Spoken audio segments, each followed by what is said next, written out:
Good morning, good afternoon, good evening, and over to the Wookiee. Is the Wookiee? There he is, there he is. How y'all doing, folks? Yes, it is that time of week again. Time for your weekly helping of the Freaky Friday right here on TFRlive.com. Also, simulcasting on YouTube. So please join us at the home of Freaky Friday on TFRlive.com. You can do that on iHeartRadio, TuneIn Radio. I think Paranormal Radio app even covers this show as well. Or if you want, you can come and hang out on YouTube with me, Scotty Lopez, and a very, very boisterous, and it's going to be good fun tonight, folks. Oh, it's going to be good fun. Yes, Joe Joseph, he is up for it tonight. How you doing, boys? Doing good. And Kev, that intro music coming in on the simulcast, the YouTube stream, very, very how do you say interesting. The music didn't match the cover photo so well. No, it didn't go so well. It's that kind of but that's what I'm trying to do, Scott. Give it that contrast, you know. People come in and then they get hit by this. They don't know what kind of state of mind to be in now. Yeah, a little bit of yin and yang, a little bit of duality going on here. Okay, I think I see what's going on. You see what I'm trying to play now. You see how it's rolling. So, Joda, how you doing, my man? I am doing A-okay, my man. A-okay. Good stuff. How are you doing? Well, I got to tell you, it's great that it's well, for you, it's Saturday, but for Scotty and I, it's the start of the weekend. And, by the way, to all of my peeps out there, Shabbat Shalom. Oh, yeah. It was like that, is it? It is. Good stuff. Well, before we do anything today, let me play with my really horror-sounding microphone arm. It's creepy, right? It's like the lightning, dude. It's like a sound effect. Yeah, that had some serious creak to it.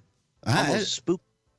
That is a lot of creak to it, right? So let us head on over to the Wookiee Cave. And if you want to be in the Wookiee Cave, all you got to do is head over to TFRlive.com. Whoa, hang on. Oh no, what's he done? You may not know this, but Kevin Fritzl Baker has Brian me locked in a hole with nothing on but a microphone where he touches me in the bad place when the lights go out. Preparation H anyone? Oh my word. Joe Joseph getting proceedings off to a very talk about derailed. You've done it. I haven't been derailed in years. Joe Joseph. Imagine telling people, imagine letting on that I can build a wicked cellar, man. That's terrible, dude. It's not my fault Uncle Joseph got some bad press. It's not my fault, you know? What are you talking about? I just, first of all, it's very, very, very, very horrible what you do to poor Brian. I mean, for what he does and the value he brings to this wonderful stream, I got to tell you, Kev, it's... I know. I'm a very, very bad boss. What can I say? It's part of that toxic side of me. I need to get with the times. I just wanted to, let's get this the mood lightened, and Yes. let's have a good Brian- 3-hour Brian's life matters. We get that now. Okay. Brian's life. Yes, the life of Brian. I'll even feed him during this broadcast if you want, Joe. It's been a while, you know. But no, let's get into it. We have got, remember, you get to the Wookiee Cave over at the home of Freaky Friday, tfrlive.com/chat. First up, we have got Sophia, the little robot. And she's a good-looking little robot, so she is. And then we move into the land of the living and the fully conscious with the humans. At least I assume you're all human in there. What you identify as, have at it. We have got first up Lucky. And then we have Alan, the Wookiee, Silimo, King Sweet. Yes, my good friend King, how you doing, brother? Bam, Kenny K. We have Waffle Buddy, Non-Profit Freedom. We have Stonewall Vlad. Oh, I like that. That's a cool name. Nice. That's a good one, guys, eh? Yep, we've got Pollination, the one, the only, Smelly Pits. And we have Smelly Pits. Rebecca. Good to see you, Rebecca. Paradoxical Anomaly. Billy Ray. You know, before you go on, paradoxical anomaly. That is my personal favorite name out of the TFR chat. Yeah. I really like that one. What is it about that name that does it for you, Scott? It just sounds cool, and it sounds like A metal band's name. yeah, and I was about to say it also sounds like the name of a song that like the band Meshuggah would make or something like that. So, yeah. Yep, definite. Yes, we got Billy Ray, another one of the hosts here on TFR.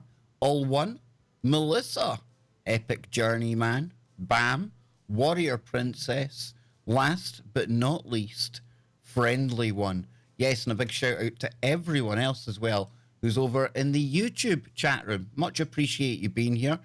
And it's the YouTube chat room that we're going to kick off tonight's proceedings, because I often say some of the best stories out there, they don't come from websites. They don't come from listening to other podcasts.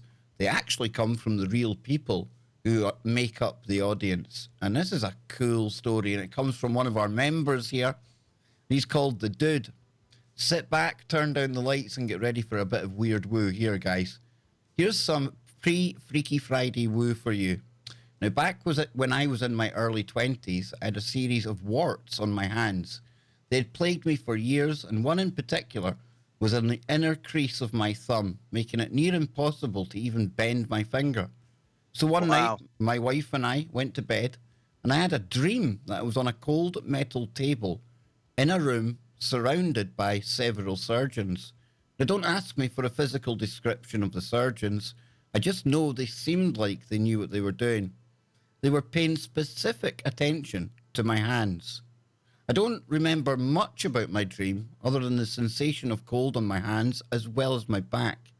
Now, I woke up in the morning, and of course, the first thing I did was look at my hands. The warts were gone, all of them, and I had at least 6. So I woke my wife to tell her. Now, although I didn't tell her about the dream right away, she and I were both really freaking out. Now, we even went so far as to carefully remove the blanket so as to check the sheets, but nothing. It wasn't until some time later I told her about the dream. Now, to this day, this is one of the strangest things I remember. True story. I wonder if anyone else has had something similar to this happen to them. I later heard that hypnosis is a very successful treatment for wart removal. That's a weird one, guys, right? It's Yeah. I mean that's pretty You'd think interesting. that it would be like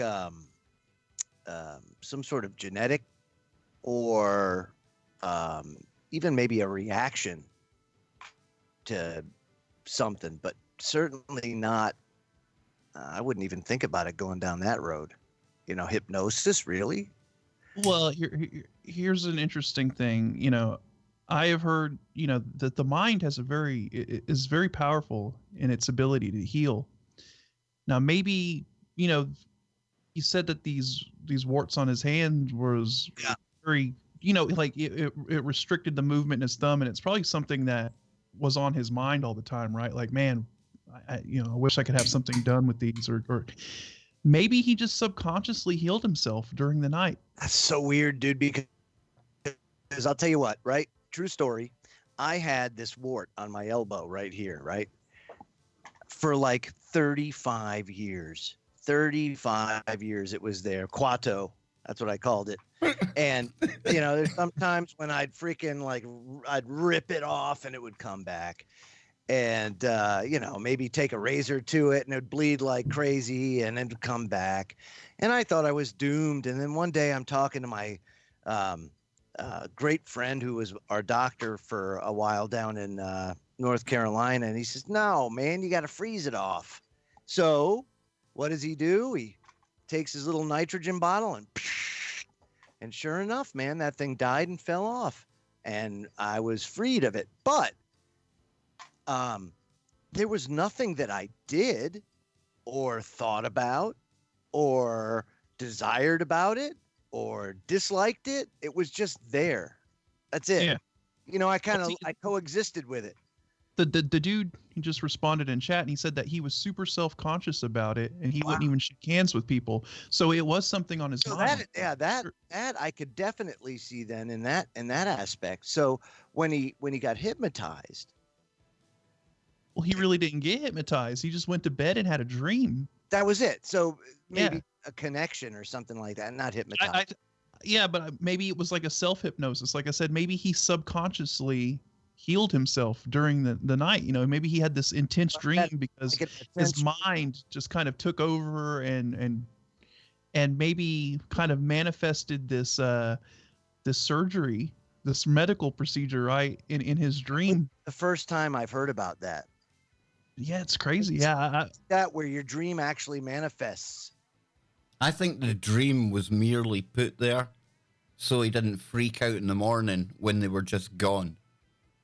Ange has that happen to her often. These almost prophetic type of dreams where she sees things that are happening down the road, and you never know. It just ends up happening, and then we're like, wait a minute, you know, like for example,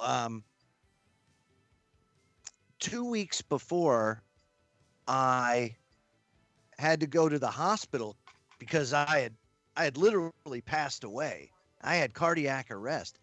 2 weeks before that, she had a premonition that I was going to die. And she says, I don't know how, I don't know why. I just have this feeling like I'm going to lose you. And I just kept saying, come on, where am I going to go? You know, I'm not going anywhere. What the hell? Right. I had no idea. And she kind of at that point, you know, it's kind of not that you're leaving. I feel like you're going to die. So I remember that at the time, dude, because that was one of the freakier things about it. Yeah. So, of course, then it happens 2 weeks later. And how the hell? I mean, wow. So I've learned the hard way, literally, to listen to what she says. And because normally she's right. So it's kind of weird. Plus, you know who wears the trousers in your household. Oh, dude, you know it, dude. She's wearing the Carhartt jeans. Dude, there's no shame in it. No shame in it. Mini skirt. No shame.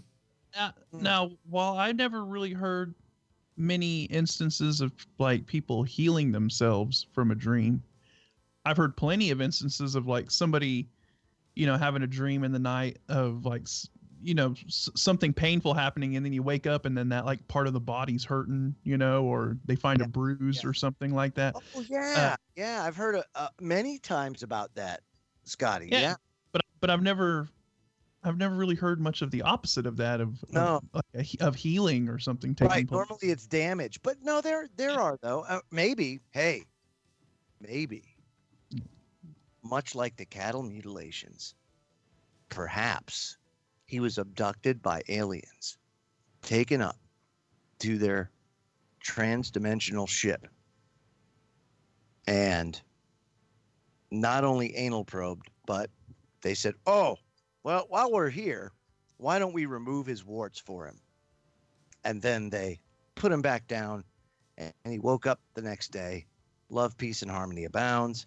He has no more wart. So you think the wart removal was compensation for the for the data. For the data. Oh, Yes. okay, maybe. Yeah. That's what I'm saying. They're like, sorry for your inconvenience. You know, That's sorry correct. for the whole. Yeah, you know, thing. Yeah. Really no different than a colonoscopy, I'd have to imagine. So really no different than me or you plying a young lady with drink all night in the pub. Is that what you're saying? Is that what you're saying, Joe? They wine and dine you up there on the ship, and when they're really struggling to get you interested, they take the warts off you.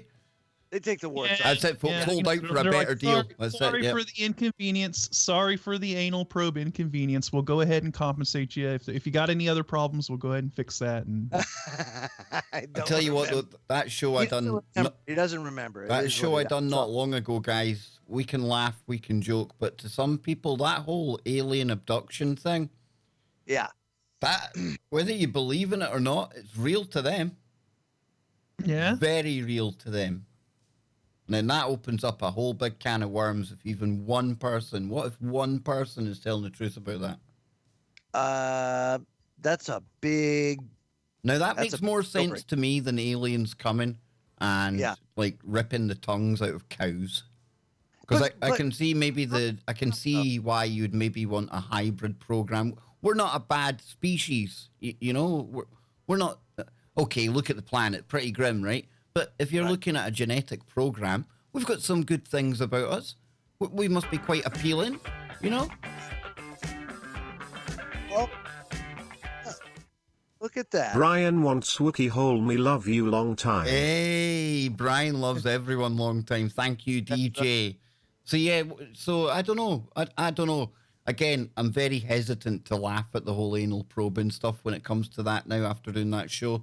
So I don't know. I don't know, boys. I don't know. Let me say this. It is awfully weird that the way that these cows are drained of their blood, how their precision, organs are removed in such a fashion that it's not an animal.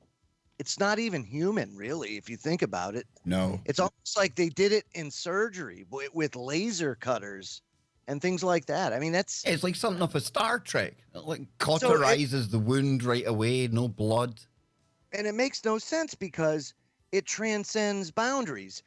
It happens in the United States, down in South America, over in Europe, over in Asia. It happens all over the place. How does that happen? Similar fashion, too, you know?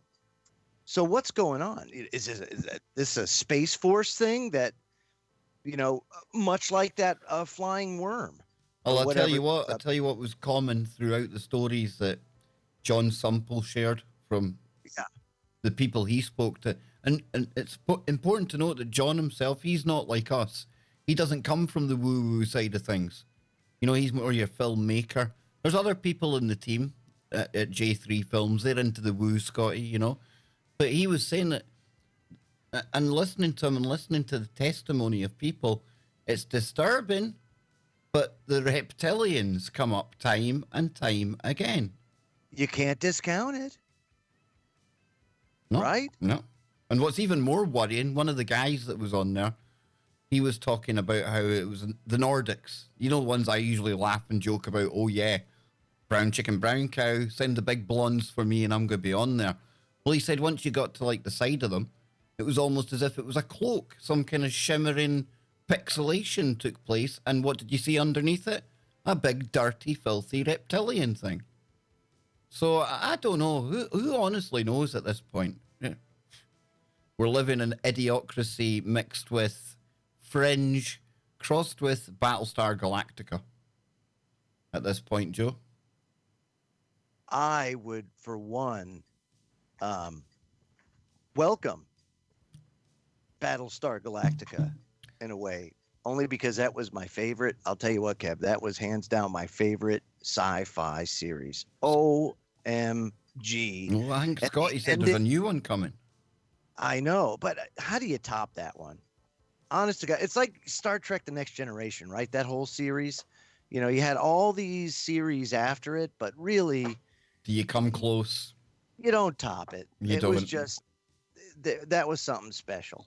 So I don't know, but the ending is what gets me. The ending was so out of the box thinking, out of the mainstream, out of the norm. It's almost like that Snowpiercer. It's like one of those moments in cinema TV for me that I'll never forget. Exactly. And me Never too. forget. Yeah. So there is a serious there's serious thought that needs to be had and discussion too about this, because I think we're getting to that point. Do you think that's what all the disclosure stuff's about then? I Taking really us do. close to that point where they, well, were they what? Where we find out the truth, or where they lie to us again? Where they lied to us again, but in such a fashion that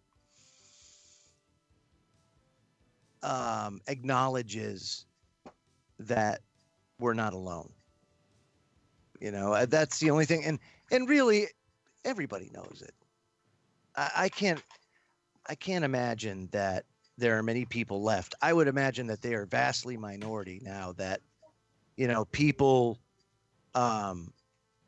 that don't believe in life outside of this, of humans. I just don't think that that's a really, really strong majority of people. So well, after we come back from the break, right, we're going to find that there might already be things walking amongst us already. And I know Scott's got one queued up, which is going to be, oh, look at this. This is great. I don't remember being anally probed, Joe. he doesn't remember anything about it. Joe, did you give him rep? No. See, that thing, you don't. They don't want you to remember that. That's part of. Can I ask why you look disappointed that you can't remember, Joe? Most people would be quite happy if that memory was kind of occulted from their mind. Is it gay if you back up on it? Depends what you identify as that day, Joe. Obviously. It's a really interesting thing, though, to contemplate. The way that series ended, if it truly is cyclical in that fashion, and it's just, it was very tastefully done. So I don't know how they're going to top it. I don't think they can. I don't think you can top it. I really don't think you can. Scott, do you think they can do it? Do what? Sorry, I was Top Battlestar Galactica. Have you seen Battlestar Galactica, the newer one? Yes. How do you top that? I don't know. It's going to be very hard because that was an excellent series. That was one of the few series that kind of I got invested in it. So. Yeah. And Mannerus Maximus in the chat room, no, Pineapple Head is not growing on me. Everybody loves the pineapple head, Joe. For the love of God, please, Kev, stop. I got something here. I have this thing that the brain sent me. Oh, nice. Yes. Live science. Exotic fuzzy dark matter may have created giant filaments across the early universe. You know that she's seen these things manifest both down south and here, these black filaments, very dark, almost spider webbish, big, thick, black, just black goo. Not goo. It's almost like filaments, like spider webs. But one had a demonic face on it. And it's just weird stuff. Anyway, but here's the thing, right? I don't ever get to see it. It doesn't do it for me. Bastards. I just want to see.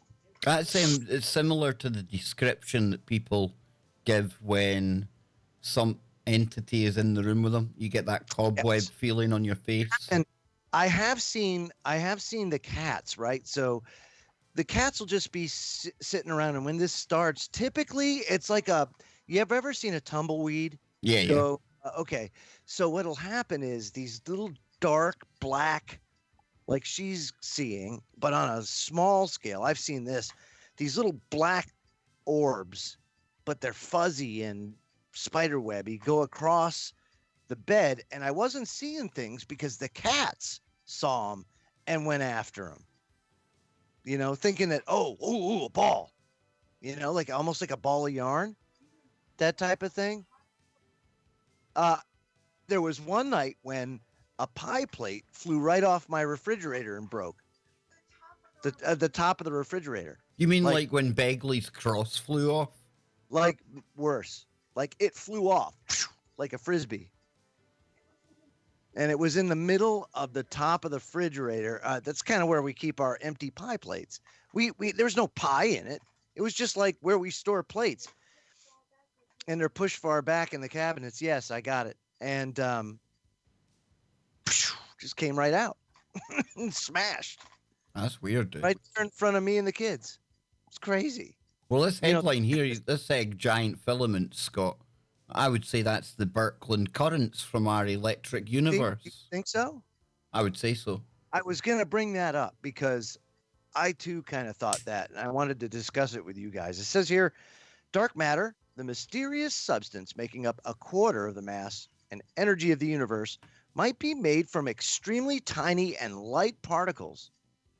This fuzzy form of dark matter called the, and it's called that because these minuscule particles' wavelength would be smeared out over a colossally huge area, would have altered the course of cosmic history. And let's stop there. We'll go to break. And then in 3 minutes, we'll be right back. Go away. There we go, folks. There we go. Yes, still here. We're still here. Kev, I'm going to get some coffee. Would you mind? No, not at all, my man. Not at all. But this is interesting. I like this. Much. Yes, and this, you know, Scott, I know it's not the same thing, right? Dark matter, but it makes me think of the black goo. And this picture here as well, it's almost as if, remember the blob that we seen yesterday? Remember, like, the 720 sexes, even though they don't know how they guessed that? If the black goo was ever to start taking over, Scott, I think it would start to manifest like this. Like just over everything, I think crawling so. And... Yeah. Yeah. Well, it's interesting, right? Because if you look at the neural pathways of a brain, right, and then you compare it to the universe, right? No difference. As above, so below. Yeah, as above, so below. So, it's like fractals, right? The macro and the micro all have the same repeating patterns and the same structure. And, you know, we were talking about that strange organism, that blob, right? And it has that same structure. Yeah, the blob. It spreads out in sort of this neural kind of pathway sort of web that you see. And it just seems to me that this is a reoccurring thing that you see in nature and in physics, and at least in our universe, you know, is for you know what we know, you know, within our boundaries of physics. This just seems to be a common thing. But yeah, you know, but then this goes back to, well, it's dark matter, and do they even know what dark matter is? Just another, it's just a fancy way of saying something we don't understand yet. That's what it is. Yes, thank you, Kristen. Thank you. Remember, folks, turn it on to live chat. I always do this all the time on YouTube, Scott. You'd think, as a content creator, right, you would know everything to set up immediately, everything be all ready to go. But every time, dude, every time I'm always on top chat. Oh, it does my head in. Yeah, I do that a lot too. Yeah, I miss a lot of the good stuff. Yes. Yeah. There we go. But no, I mean, it basically, dark matter is just a term describing a phenomenon that they're observing that they don't understand, right? It's like gravity, the stuff that stops right? stars flying out of Milky Ways and galaxies and things. I know I always bust your balls about being a gravity denier, but really I meant honestly, gravity is just a term for a phenomenon that they don't understand. Exactly. So It's not that I'm a gravity denier. It's just I that, know, yeah, like I said, you know what I mean, though. It's not like there's obviously something there, some force. I just think it's more electromagnetic in nature than yeah. gravitational. There's just an observable phenomenon that is causing matter, mass to pull together, Yep. and we just don't know We know nothing, Mr. Scott. know nothing about it. We know nothing. We know nothing. Yes, indeedy. So we're getting ready to go back to the mothership now, folks. I was on for 2 hours earlier as well, Scott. I'm telling you, man, people are going to be getting sick to death of the Kev Baker show. But we'll be back tomorrow night as well on the Weird Weekend. Myself, Scotty, and Joe will be doing this all again. And on the Sunday night as well. And also, on Sunday, there will be a members-only VIP lounge. Yes, indeed. So keep your eyes peeled for that. I will be creating the members-only post right after this show. Here we go. We're going back. Get the Wookiee ready, Scott.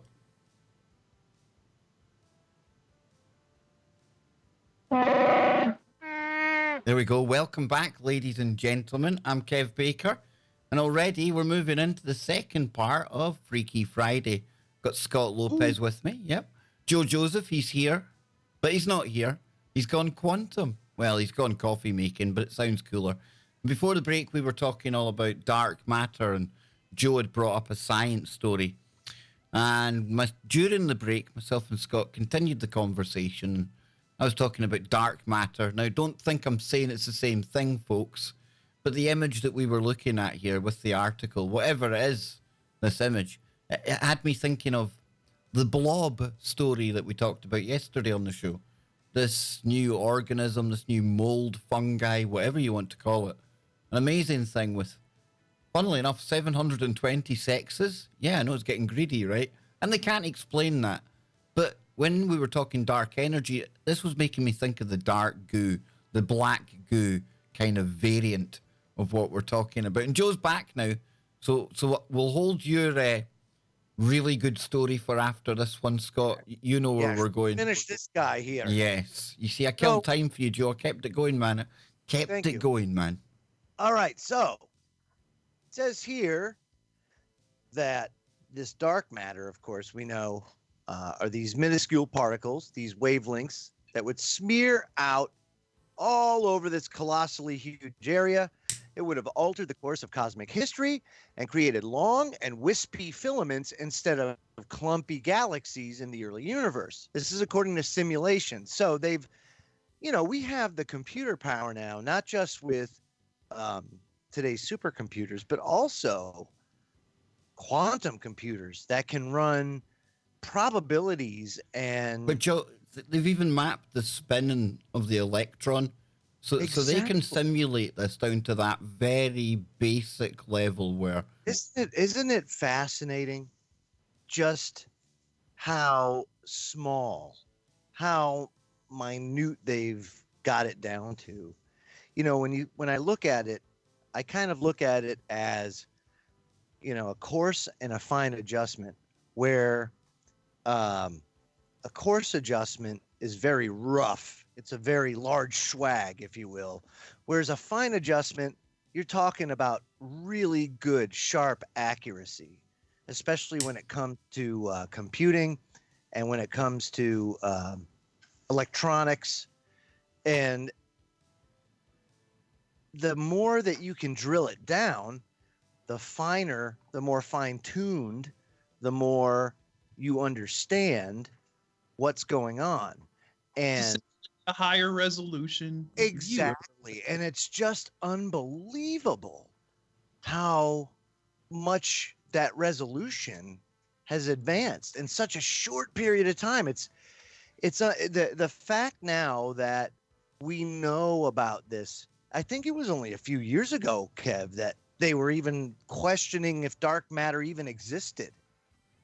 Well, they're back there now, aren't they? They're back there now. Because they're asking that question again. Is it even a thing?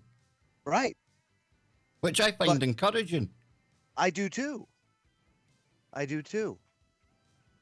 says the findings have observational consequences. Upcoming telescopes will be able to peer back to this early time period and potentially distinguish between different types of dark matter, allowing physicists to better understand its properties. Dark matter is an unknown massive substance found throughout the cosmos. It gives off no light, hence the name dark matter. But its gravitational effects help bind together galactic clusters and cause stars at the edge of the galaxies to spin faster than they otherwise would. And many scientists believe that most dark matter is cold, meaning it moves relatively slowly. But there are entirely different ideas, such as the possibility that it's tiny and fuzzy, meaning it would move quickly because it's so light. So like a wisp, if you will, you know? Or it's just the framework that the simulation is built upon, my good friend. Yes. It says here are simulations. This guy here definitely smokes a pipe because his name is Lackland. So you have to smoke a pipe if your name is Lackland. Anyway, it says here are simulations. So the first galaxies and stars that form look very different in an early universe, with fuzzy dark matter that a universe that has cold dark matter. Lackland Lancaster, an astrophysicist graduate student at Princeton University and co-author of a new paper in the journal Physical Review Letters Told Live Science. Lancaster explained that the most common speculations about dark matter suggest it's composed of weakly interactive mass power particles, or WIMPs.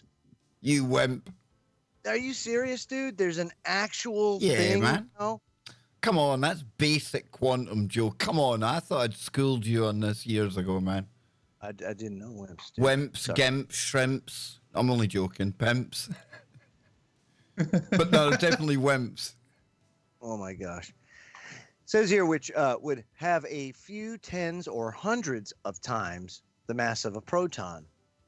Simulations that use this type of dark matter are extremely good at recreating the large-scale structure of the universe, including vast voids of empty space surrounded by long, spidery filaments of gas and dust, a formation known as the cosmic web.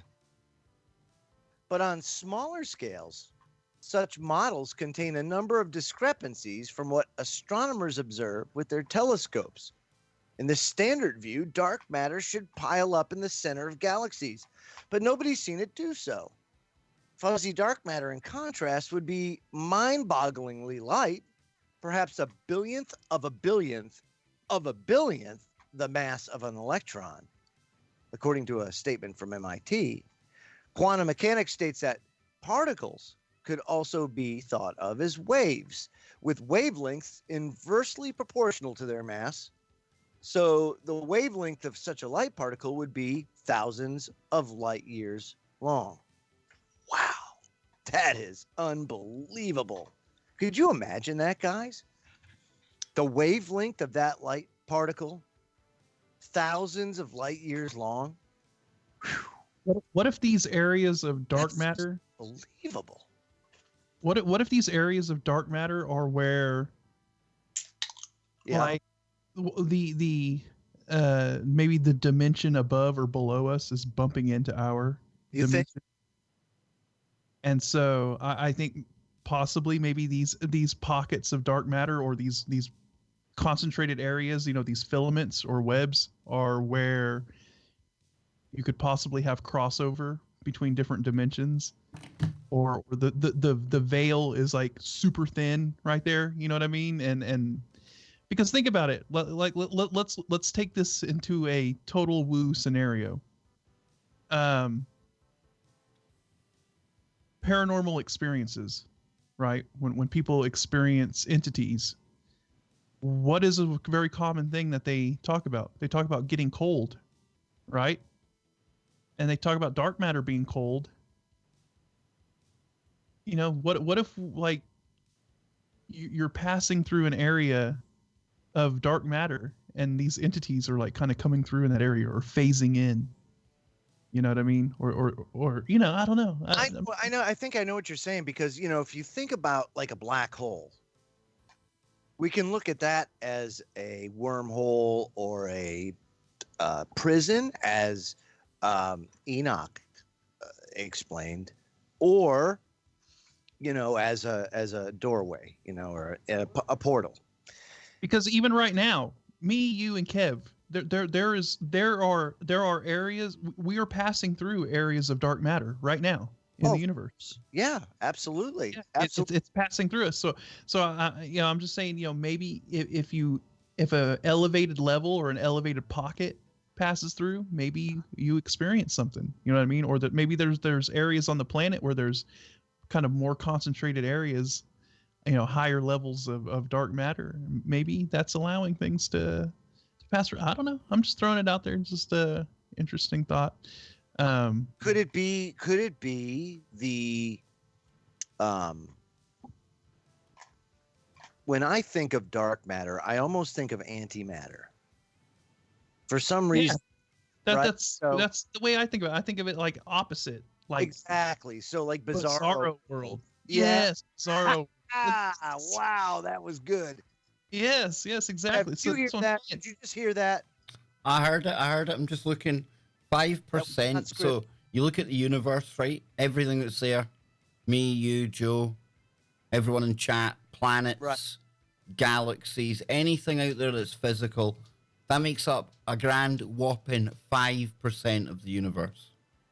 Yeah, so we're the minority, right? Like the matter and everything that we experience, all the planets and our realm, we are like the minority in the universe, I guess you could say. We're kind of like the anomaly, if you really actually think about it that way, because everything else consists of this dark matter or whatever this other, type of reality is or something. I don't know. Or is it dimensions? Is it different levels of existence? We're only 5%. Well, is each page in that book 5%?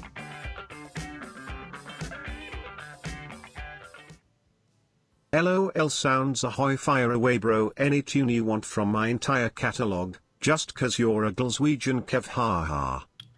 Well, I'll go and check that channel. That's the second time. What was the name of that channel, boys? We'll get to that in the break. I'll check that. But yeah, so you got 5%.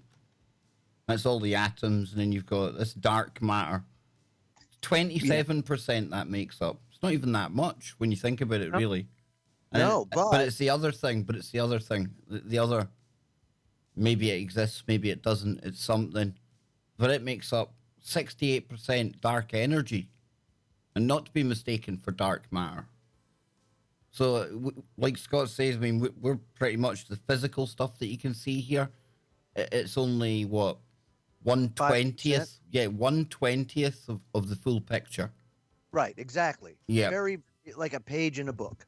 Yeah, but I think, you see, like, whatever dark matter is, whatever dark energy is, without that, we wouldn't be here. I think all of that does. I know what you're saying about the other dimensions. I could go there, but I think all of that together, it's like alchemy. We wouldn't be here without the dark energy. We wouldn't be here with. Yeah. Well, yeah, it's like the foundation. It's like the foundation of kind of like what the universe is built upon, and maybe it's the foundation of what multiple universes. See, I think the black holes are where maybe there's a bit of merging going on. I think they might be natural gateways outside of the dimensions as we know them now. Whether it takes you to literally through into another universe, I don't know. Does it take you somewhere else in our dimension? That's all up for speculation, right? No wrong answer there. I definitely believe black holes are where multiple dimensions are touching each other. But they're gateways. It's a nexus point. Yeah. Yep. I think so. It's almost like a neuron. If you pictured the universe like neural pathways, like these filaments that you're talking about, black holes would be like glowing, and then you'd have all the different dimensions firing off from them. And how many galaxies are there? How Trillions, many, trillions, dude. right? And a black hole in the center of those. And then you have all of these black holes just floating around out there with no What if galaxies. the black hole in the center is just a D wave, though? What if we're just in one of these parallel realities created by a D wave? You think? And the black hole's a qubit. It's a possibility. Exactly. There's no right or wrong answer. It's like No, theoretical I know. science. We should all have been theoretical boffins. We should have, man. We should have. Exactly. Oh man, we had a clean house, dude. No, we do. But I tell you what, Scott. Now, they might say the next topic is more pseudoscience than quantum science. Okay. But in some ways, I think they're all interrelated. And then we started off the show talking about whether or not maybe these things are walking amongst us in one form or another. Well, I tell you, one of the stories that will never, ever go out my head, and I still cannot come up with a satisfactory explanation for all of the instances you hear about, it's the black-eyed kids, Scott. The black-eyed kids, those demonic, impish-looking, scary little mofos.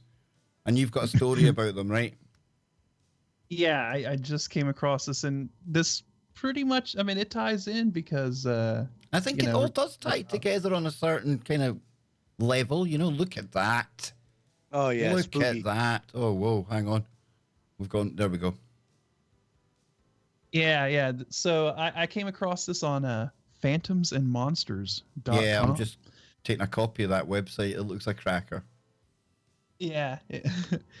And so we're going to get into the whole black-eyed kids situation. This is always a, anytime we start talking about the black-eyed kids, it always gets creepy. What do you reckon, Joe, So, before we start? What do you reckon, Joe? Come on.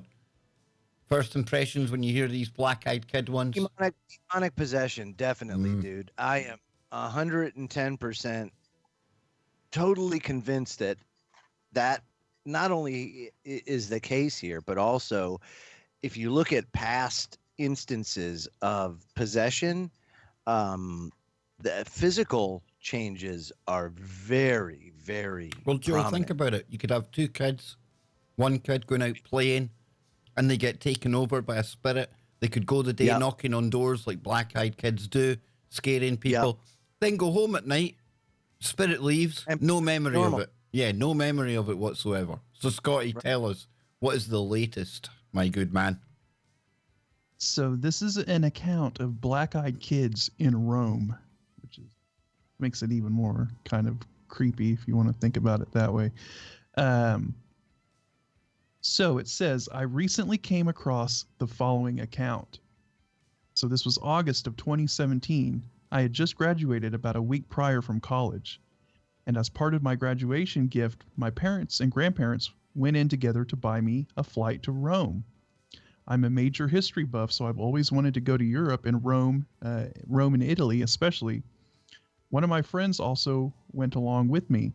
I'll call him Caleb, so I don't have to type out my friend a ton, but it's not his real name. Anyways, both Caleb and I were recent college grads. We didn't exactly have a ton of money to spend on vacation, so we stayed in the area of Rome by Termini in a budget hotel. Oh, Rome. Oh, Mm-hmm. What did you think of it, Kev? of what? Have you ever been to Rome? I've never been to Italy. No, I'd love to go to Italy, but I've never been there. Oh, it's a beautiful, beautiful place. I mean, the architecture, Mm. and you think about it, goes back 2,000, even more years, and it's really breathtaking and humbling too, to be able to just, wow, here I am, walking the same path as somebody did 2,000 years ago. It's like, yeah. So for a history buff, I mean, who cares about the hotel? You're not there for the hotel. You're there to freaking go see all the sights. Man. It's interesting you mentioned that, Joe, because this guy says, so before I proceed, a few things about Rome, because there were some misconceptions I had before going. The first is that Rome is dirty and just feels sketchy. Because of this, you instinctively are looking over your shoulder, and I just felt paranoid. So maybe he's actually kind of touring the areas of Rome that aren't along the tourist path, or he's seeing the real Rome. Yeah, right. Yeah. So he says, because of this, you instinctively are looking over your shoulder, and I just felt paranoid. The area that Caleb and I stayed was near Termini, the main train and bus hub of the city. While it was a super convenient location, less than a 5-minute walk, and we could access the metro or a bus to anywhere in the city or a cross-city train, the area just felt run down with graffiti all over. Oh, yeah. He's like, I mean, more than usual than Rome. The other thing you should know is that the Romans like to eat long meals and eat very late. Whereas back here in the U.S., I typically eat dinner at around 5:30 to 6 and generally finish well before 7:30.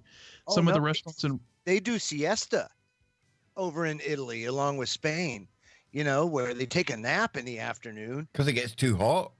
And they wake up right, and they open back up. So people aren't eating till 10 o'clock at night. And look at their life. Look at the life expectancy. Way above over here in the UK. 42 years old. You're right. We got it all wrong. Says some of the restaurants in Rome don't even open until 7, which leads you to being out a lot later than you had intended. Absolutely. So one evening after dinner, it was probably around 9:30 or so, Caleb and I were leaving the restaurant to the metro station to head back to Termini when we noticed 2 children were following us. Now you hear online that a lot of these scammers use children to distract you, so I put my hand in my back pocket around my wallet and walked a bit faster. Both of the kids were probably around 10 or 12. The lighting wasn't the greatest and the sun had set, but they were dressed in dark clothing. Whether it was black or brown or even maroon, I couldn't really tell at the time. One was a boy and one was a girl. The boy had a very short haircut, only slightly longer than a buzz cut, whereas the girl was wearing a beret, dark colored, and had long, slightly curly hair. I felt a bit of unease because something didn't seem normal. At the time, I didn't think anything paranormal, but was worried about being mugged or pickpocketed. Anyways, eventually, I stop hearing the footsteps behind me, and when I look back, I don't see them anymore, or anyone. The metro ride back to Termini was uneventful. I didn't particularly look for the children, but I didn't notice them if they were around. Once at Termini, it was only a couple of minutes to the hotel. Despite being rather dark, Rome doesn't seem to have adequate street lighting for a city that eats so late. Nothing seemed out of the ordinary. Anyways, I went to my room and Caleb went to his. At this time, it was probably around 10 o'clock. So I go to take a shower before bed, and midway through my shower, I think I hear a knock on my door. I don't think a whole lot about it. This is a cheap hotel, and I doubt that it's soundproof. Yeah. He said, this is a cheap hotel, and I doubt that it's soundproof enough that someone standing outside my door could hear the shower running. So 2 minutes pass, and I don't hear any more knocking. And I finish my shower, put on my sweatpants and a t-shirt, and I look out the peephole, and I see the 2 children from earlier just standing. Oh, no, dude, no. So they knocked, and then they just stopped, and they stood at the door, just standing there. No. He said, God. He said, now, the peephole distorts things, so I really didn't think I saw what I saw, but let me try and describe what I saw. The boy was wearing a maroon button-down shirt with brown pants. He had black hair just barely longer than a shortcut, but what stood out was his white skin. Maybe it was the lighting in the hall, but I don't think I've seen anyone with as white of skin as his. Wow. And his companion. It was almost as if someone had painted their skin white. It's very hard to describe without seeing it. It looked almost bloodless. There was just no warmth to it. Would you almost equate it to like the description of vampires? You know how vampires very similar. Yeah, very similar. Yeah, it's interesting. Like that pale, just dead, right. Like undead look, basically. Yeah, exactly. And so it says his eyes look to be black, almost like if someone was squinting, and that his eyes looked like they weren't there. It wasn't like someone had colored contact lenses at all. It was a very, very strange thing indeed. The girl was standing behind the boy, so I didn't get as good of a look at her, but she had very dark brown hair, clearly different than the color of the boy's hair, and it was curly. But She was Scott, wearing, that's something that's really common. I've never come across like a blonde, black-eyed kid. They've always had yeah, this. Yeah, they've always had the dark hair, light skin. and it's always in twos, right? Oh, Like yeah, pairs. yeah. I remember one time Whistles brought up a story where it was the first time I'd ever come across it, but it was like a family with adults as well. It was somewhere near a lake or along a river, along a path, and somebody just approaching, just looking like a normal family, only when you start to walk past them, they were all like black-eyed and it's not quite there. Yeah, very weird. That she was wearing a black beret and a black dress. Cool. She had the same weird artificial looking white skin and the same eyes that looked like someone was squinting. I'll probably finish this up after the break because I don't want to start getting into it more. And somebody in the chat room was asking, I missed the name, sorry, but they were saying, you know, what's been happening? Have these things been turning up at people's doors? And that is one common kind of thread when it comes to the black-eyed kids. I'm not sure when the very first case of these was reported. I'm going to check during the break. Probably our good friend Nick Redfern's got an article or two on this. I think he's actually wrote books on this. But the black-eyed children, it's definitely something that it gets the hairs up on the back of the neck, right? I mean, something about kids. There's something about kids in a horror, kind of scary, paranormal sense. It's not good. We'll be back after these short messages. Yeah, talking of horror, woo, and stuff like that, Scott, we'll get back to your thing here right after the break, obviously. I'm just going to bring up YouTube. And what's the name of it? Here it is, Doctor Sleep. The new Stephen King trailer. Got a good one coming in. Saw myself in a mirror in a dream and what looked back at me wasn't human. Scared me plus when I woke up. Kazzy, wow. But, whoa, that's an ominous one. Oh, yeah, I don't want to play that because obviously we'll probably get struck. But Chapter 2, it's like the follow-up to The Shining.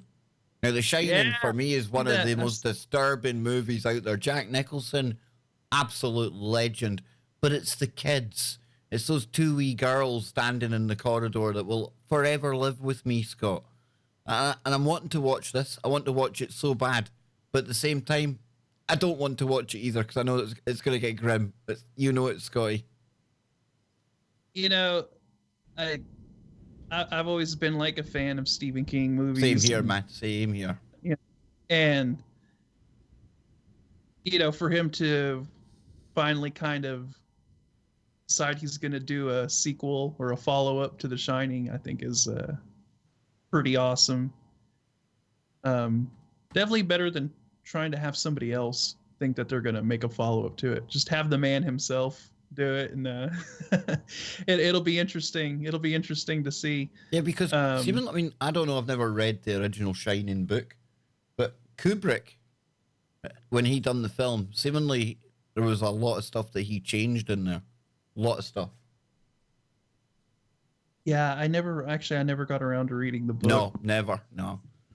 So I might actually have to do that sometime. It's one of the few times that the book might struggle to live up to the film that was based on it, just because Jack Nicholson was a ledge, man. Well, and I mean, we're talking about Kubrick. I mean, Kubrick films are just... A lot of people say that film was, there was little clues in there that he had something to do with the moon landing.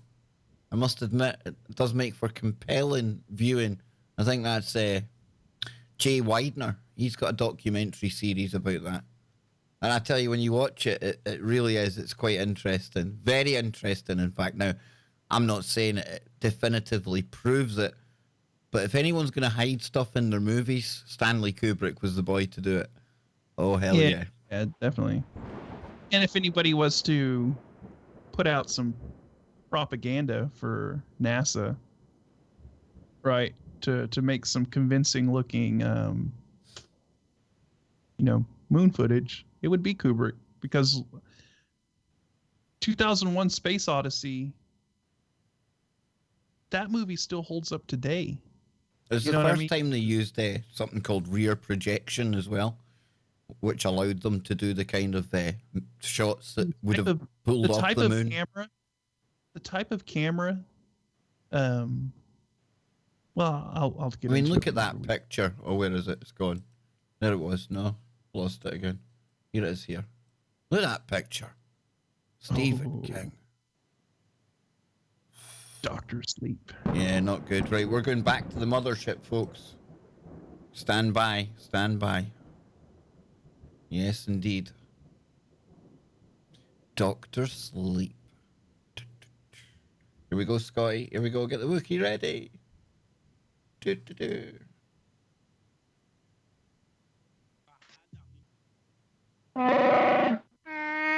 Welcome back, ladies and gentlemen. You're tuned into today's Freaky Friday. And man, oh man, is it getting freakier as we go into hour number 2 now. And don't forget, coming up right here on tfrlive.com and YouTube after this broadcast, our good friend Brent Thomas. He will take you through the paranormal portal. And I've been enjoying Brent's YouTube work. I really have this week. Usually find him telling little creepy paranormal bedtime stories, Scott. Usually just after I get off my show and things. So it is perfectly timed for me to wind down. And again, the two shows, it's perfect that they run together. It truly is. And that's what you can expect at tfrlive.com, where silence is consent, Mr. Scott. Yep. And that, Kev, is what you call a match made in. It is literally, yes. It's like a nice pair of quantum particles, Freaky Friday and Paranormal Portal. If we were particles, we would be orbiting one another in another dimension, right? But Scott, let's get back into the good woo, because the good woo. Let me ask you something. Oh. Is it? Hello, Joe. FFPP. 2 F's, 2 P's. Is that code? Is it the fact that, Freaky Friday, Paranormal Portal? Oh, hang on, Joe. Did you not give him the memo, Scott, that the first rule of this little symbiotic relationship we've got, the first rule of this club is you don't talk about how we're connected in the acronyms, Joe. I'm just saying. Now I'm going to have to send a couple of black-eyed kids your way. Kill brackets. Oh, you do not. Kill brackets. We are like 2 stars in a binary system. Oh, I like it. I like it, dude. I like it. There's plasma exchanges going on. You hear it? The plasma going off in the background. Yeah. Yes. Let's get the black-eyed children. Let's get back to that woo. Let's get that. Yes. That's fantastic. This is a good discussion on this, and I'm glad we're bringing it up, because I just feel like there's an increase in the amount of activity like this, and I just have a feeling we're trending in that direction, in an increase even more. Joe, that's why the Vatican has come out with their I rosary or their E rosary, where you make the sign of the cross, and that opens up an app on your phone where you can pray. It's an e-prayer. Oh my! I'm not even joking. Scotty brought it to the table yesterday, man. To each their own. That's all I will say. Yeah. Come on, Joe. They gotta keep up with the trends and technology of today. That the old rosary needed a 2.0 upgrade, man. I'm not faulting them if that's what people want. Okay, roger that. I can make much better use of my time, especially the rosary. God, did I hate that? Oh God.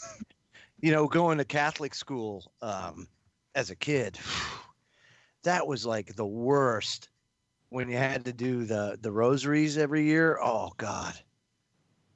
Oh, 10 Hail Marys and an Our Father. No. And you got to do it like 100 times or something, for every rosary to do a complete one. I can't remember how many, but anyway, it went on forever. It was so awful when I had, oh, anyway, sorry to derail. It's okay, No. Joe. No, listen, when you share stories about your traumatic experiences at the hands of the choir and things when you were a Catholic schoolboy, we give you that leeway, son. You go ahead, Joe. You tell us. Oh, what they did with a candlestick. Oh, it was awful. We won't judge you here, dude. It hurt so bad. Oh, my. Oh. You wished it was an alien. I wish it was an alien, but, it wasn't. Scott, take us back to the Vatican. Can you imagine the Vatican being a good choice? That's how bad that got, Joe. Ouch. No, indeed. Yeah. Yes. So we left off when he had his when this guy had his encounter at the door with the two black-eyed children with their pale faces, and so he says, now at this point I was freaking out a bit, as I would too. Is that him just freaking out now? I'd have been freaking out long ago. Guy's got kahunas like a horse, man. Yeah. He said the hotel required a key card to operate the elevator to get to the second story where my room was, which made it rather odd that some random kid who we never did see with any parents would follow myself and Caleb halfway across Rome and end up in the same hotel on the same floor and randomly knock on my door. And not just knock, but knock and stand there for at least a couple of minutes. Oh my gosh. Because I didn't say anything to indicate that I'd be coming to the door. At this point, I double-checked the chain lock to make sure it was secure, but I think the kids must have thought I was going to open the door when I heard the boy's voice, or at least I assume it was the boy's voice, as it certainly didn't sound feminine. He said, "Are you going to let us in? We're lost." That's like a vampire. Invite me in. Oh, that's pretty creepy. These are little vampires, dude. I'm telling you. Think so. Says, now, prior to hearing about the black-eyed kids, I thought this was the creepiest part of it, because after 4 days of being in Rome, outside of Caleb, pretty much everyone did not speak good English. And the ones that did speak decent English had a very clear accent of some sort. This, though, did not. It was clearly the voice of a native English speaker, and I couldn't detect that there was really any accent. As in, it didn't sound like anyone from England or have a noticeable southern accent. I decided that I'd had enough and just didn't make another sound and moved right to my bed. I must have just sat there waiting for an hour or so, trying not to make a noise or make any indication that I was in the room, hoping that they'd decide that their prank or scam wasn't having any effect and leaving me alone. I decided against texting Caleb about it. After all, I was probably just paranoid about nothing, and it was just me being nervous, being 5,000 miles away from home, mixed with what I probably would have considered rather funny or mildly annoying, rather than scary if it was back in the U.S. I suppose eventually I fell asleep and tried to wipe the memory from my mind. Caleb never mentioned anything about it, so I didn't mention anything to him. The rest of my time in Rome, and my time in Venice and Naples, were without any incident, and I haven't encountered anything like this in the U.S.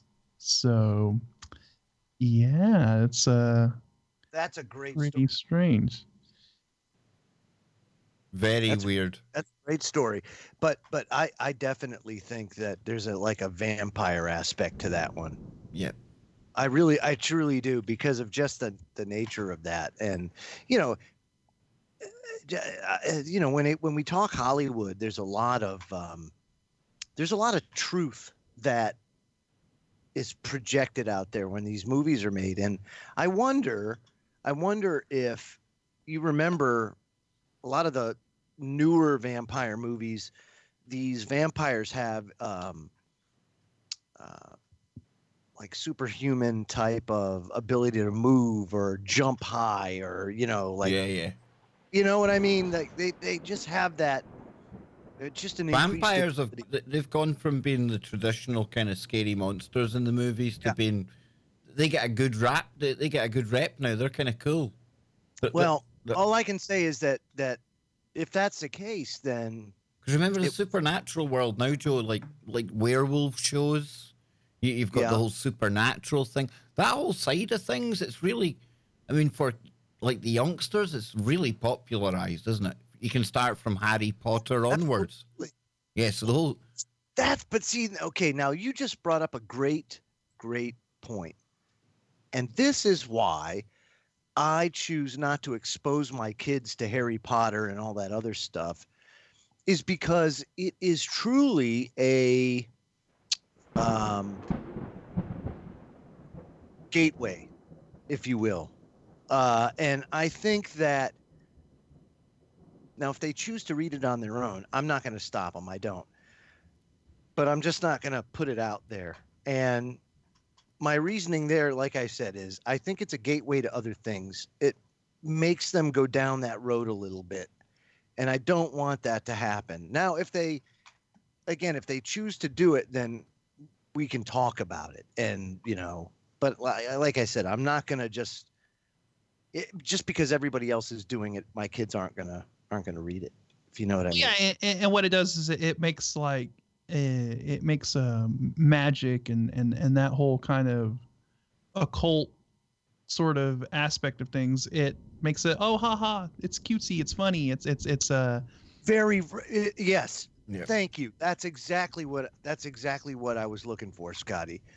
And truly that is the crux of it, is the fact that, oh, ha ha ha ha, he's putting magic on somebody. That's yeah, that's serious stuff, regardless of what you think or how you feel about it.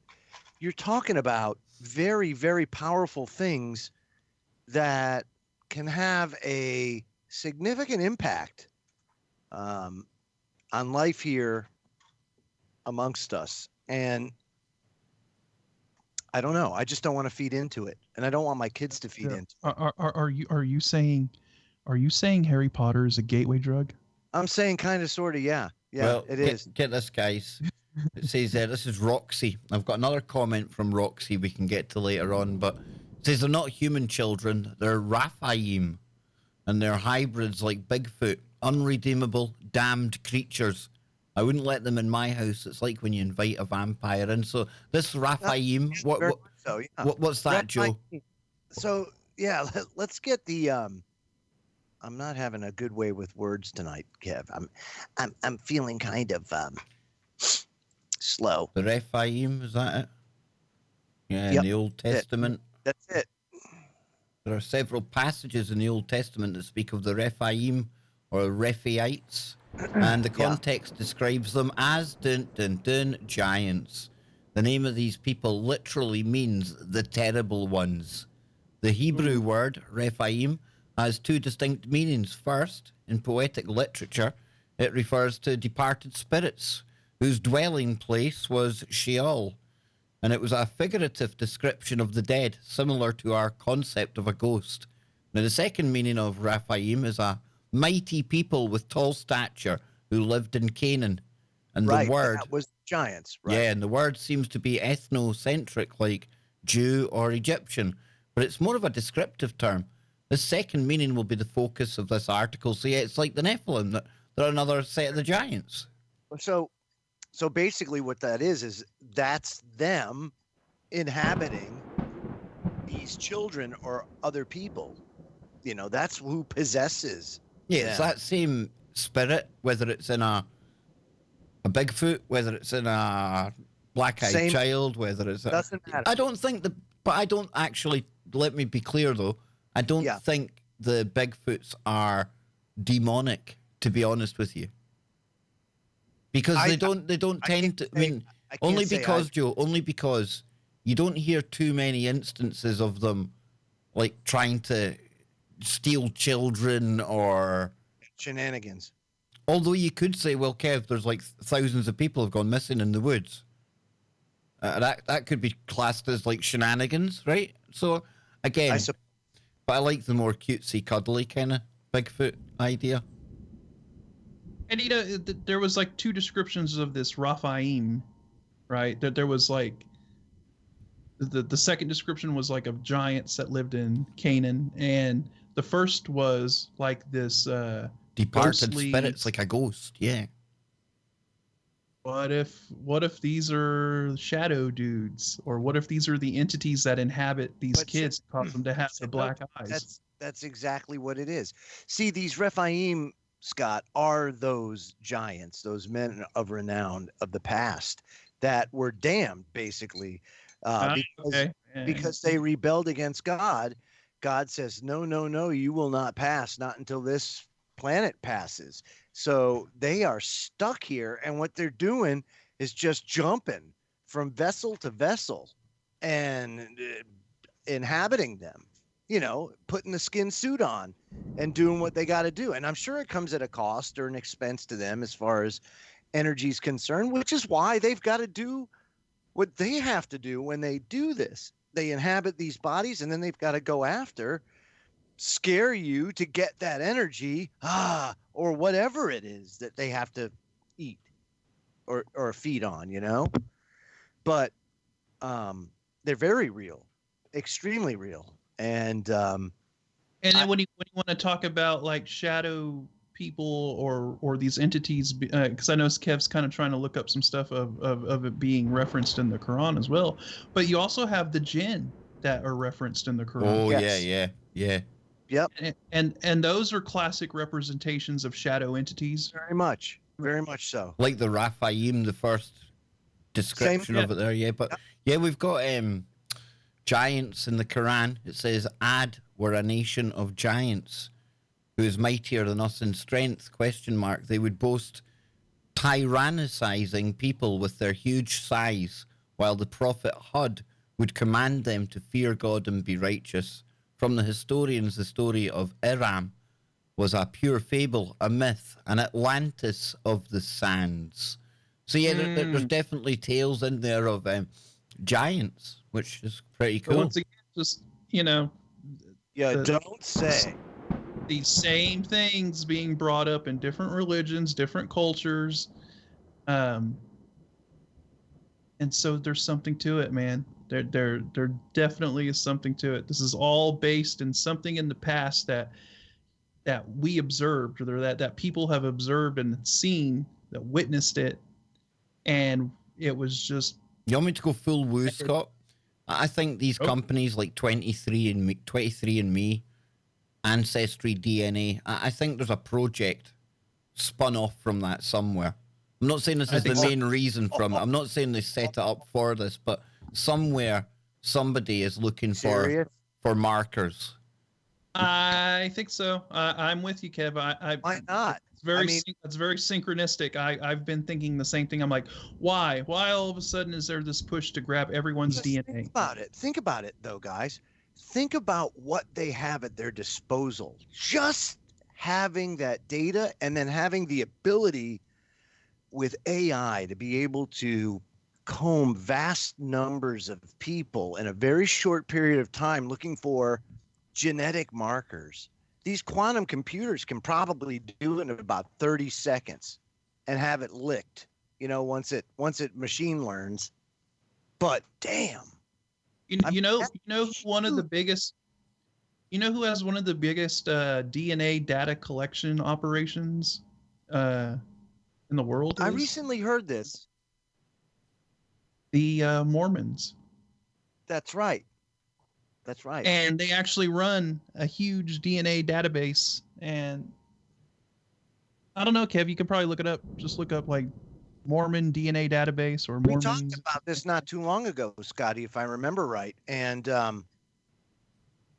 I can't remember if there was there was interaction between the Mormons and the government, and I can't remember what it was with regards to their vast database. Well, here it is. Here it says, oh, come on. You've got to be kidding me. Oh, you're going to get screwed somehow. No, come on. Sign in. Surely it'll let me sign in with Yeah, sign in. Yeah, go ahead, knock it out. Oh, no account number. That's terrible. Oh, come on, man. Oh, this is awful. That's awful. Oh, Awful. I'll find something. And Bloody drop it for you. websites. I'll get another one, Scott. Why do websites do that now? You know, let me tell you why. Because it pisses Genetics in the Book of Mormon? Yeah. This is part of the reason why they run this huge DNA database collection. They're very, very interested in genealogy.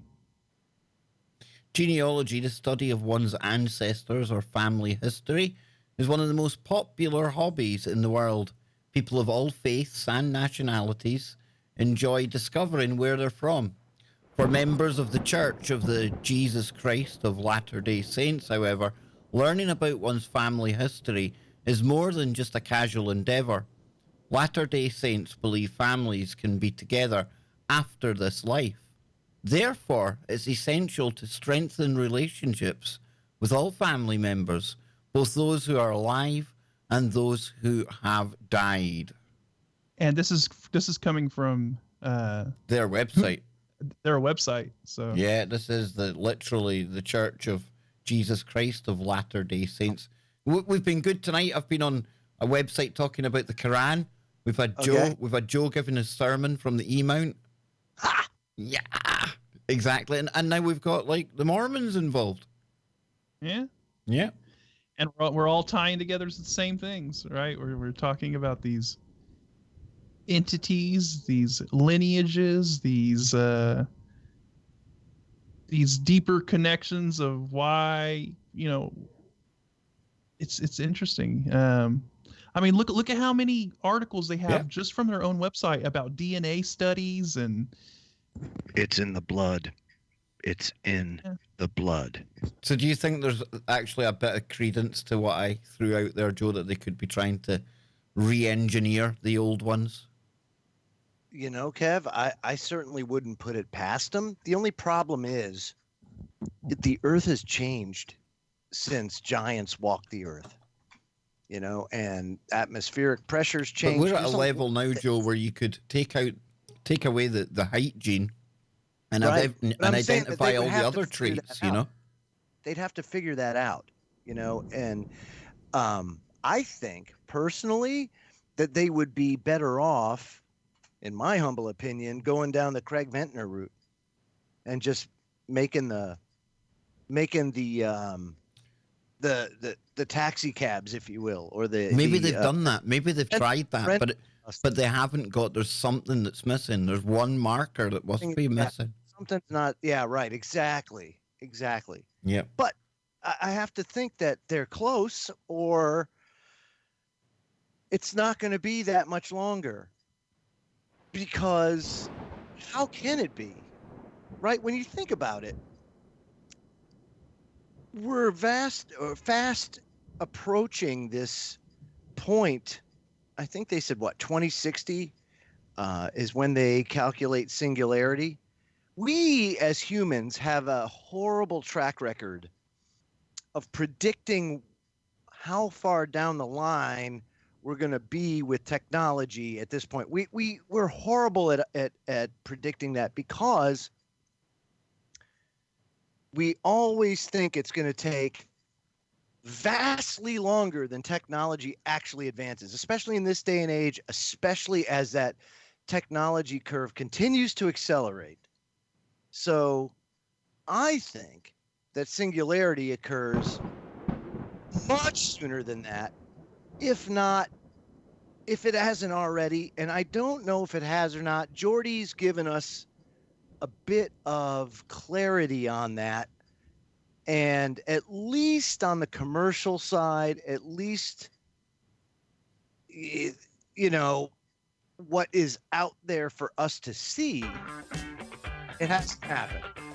Oh, thank you, DJ. Do you know of Woodchester Mansion? Link in chat. Okay, I'll pull that up for one of the other segments. Sounds good to me, boys. Sounds good. What you got, Scotty? I got a little more information on this database that the Mormons have. Good. Very, very interesting, actually. So it says here, one of the core tenets of Mormon faith is that the dead can be baptized into the faith after their passing. Really? Baptism of the dead, if you will. A baptism of the dead? That sounds like Freaky Friday material. Yes. It says evolved from the beliefs that baptism is necessary for salvation, and that the family unit can continue to exist together beyond mortal life if all members are baptized. It says Mormons trace their family trees to find the names of ancestors who have died without learning about the restored Mormon gospel, so that these relatives from past generations can be baptized by proxy in the temple. For Latter-day Saints, genealogy is a way to save more souls and strengthen the eternal family unit. Now listen to this. Original records, about 2.4 million rolls of microfilm containing 2 billion names that have been traced, are locked away behind 14-ton doors in the Granite Mountain Records Vault. That's a lot of info. That's a lot of info, and that's a lot of people. A climate-controlled repository designed to survive a nuclear impact that is built into the Wasatch Mountain Range, about 20 miles southeast of Salt Lake City. So I mean that is how. And the hell are the Mormons doing? That is how hardcore they are about gathering this data and keeping this genealogy record, man. Hardcore is a statement. That they have a hardened facility that's able to survive a nuclear strike. I mean, that is wild, man. That is absolutely insane. Beyond wild, dude. And you know, they've set up a I know that now they have one of these DNA testing things. And we're on the break. We're on the break. Yes, we'll be right back. There we go. Yes, I'm just going to go and grab a coffee before we get back on. Yes. Grab it, rabbit. So they have a DNA testing website that what's crazy about it is a lot of people don't realize that it's run by the Mormons, right? Yeah. It's just kind of set up like one of these 23andMe things, like, oh, go get your find your lineage or whatever. But what they don't realize is that you're submitting your data to the Mormon Church, and sold. Yeah, and so, you know, and what else do you agree to too? You know, that's the other thing. You know, people don't read that. Who the hell reads those? I don't read them. You know, who has time to read all that? I don't. So I just choose not to sign up to any of this stuff.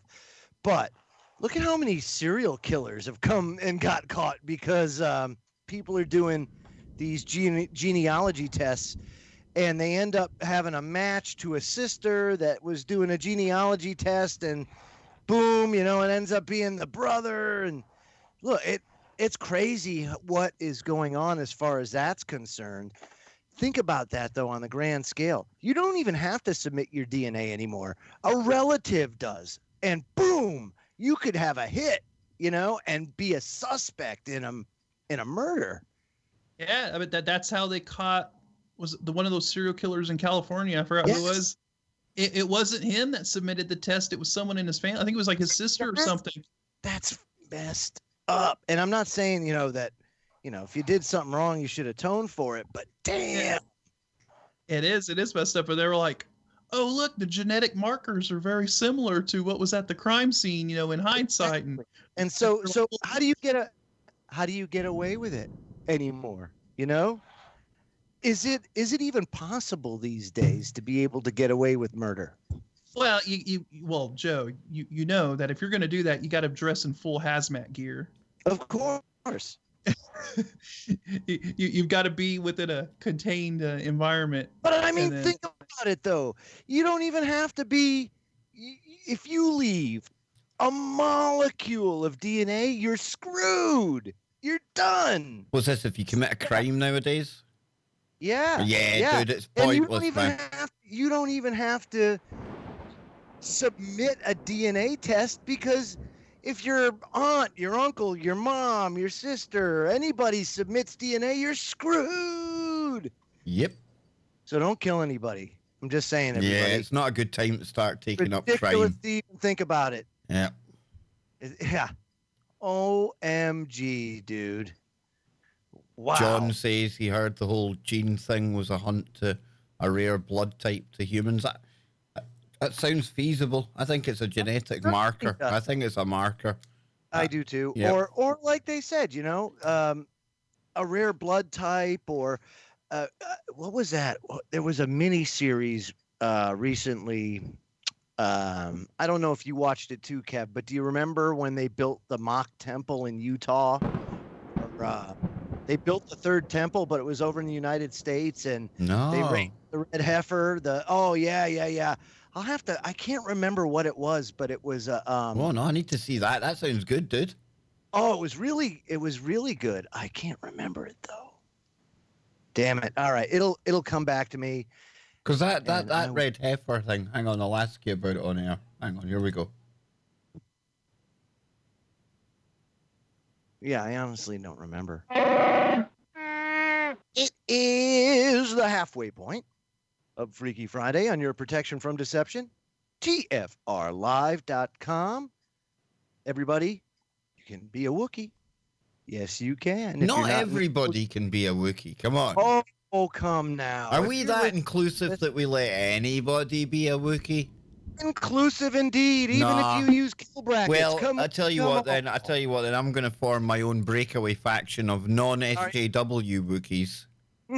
Where Wookiees are Wookiees and will always be Wookiees, and there'll be no watering down of what it means to be Wookiee where I am. I am going to do the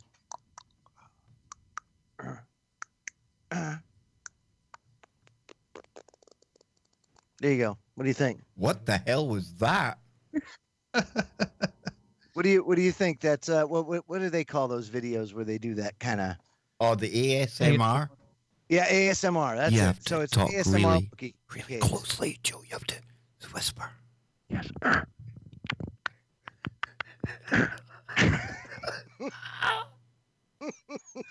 That's some terrible radio. Oh, I mean, anybody. I can't believe people are making like millions of dollars doing that stupid crap. But come on, whatever. Scott. Come on, Scott's good at it. Go, Scott. Do it. Don't do it. Don't do it. Oh, welcome everyone. Welcome everyone to Freaky Friday. Frequency Radio. Want to thank everyone out there on YouTube. Like nails on a chalkboard. Oh, I love it. Absolutely love it. Yeah, so Joe, before the break, guys, we were getting into the whole DNA thing. Interesting. Yes. And there's a big push for DNA now for whatever reason. But during the break, we got onto the subject of the third temple. And this story, the prophecy, whatever it is, I'm going to find out from Joe about this red heifer that you keep on hearing about. Now, listen, waiting for a red, unblemished heifer to be born.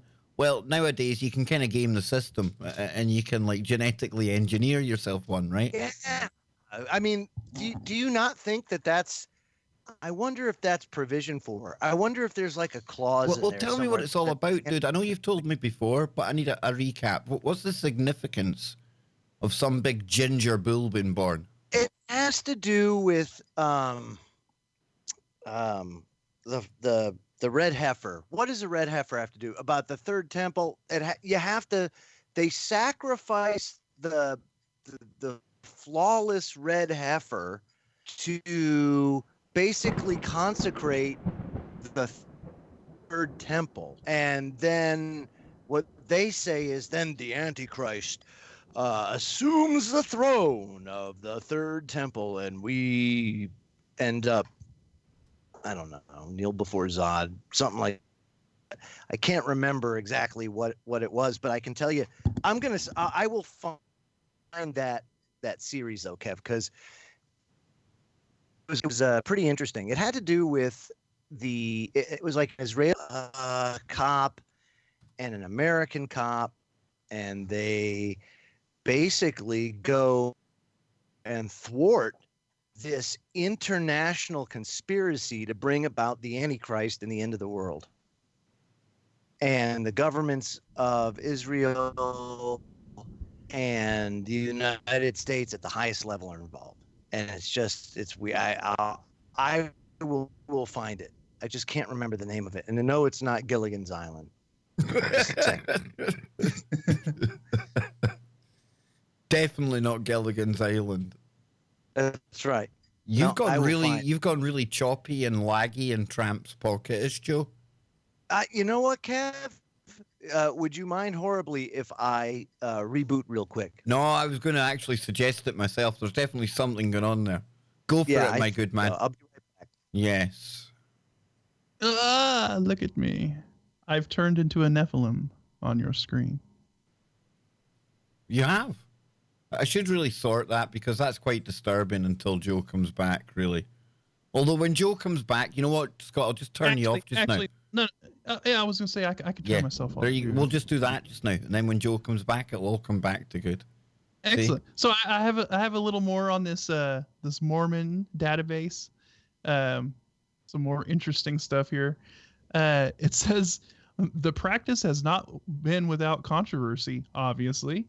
It says, however, in the mid-1990s, there was a backlash when it was uncovered that the names of about 380,000 Jewish Holocaust victims had been submitted for basically submitted for beyond the death baptism by what church historian Marlon Jensen calls well-intentioned, sometimes slightly overzealous members.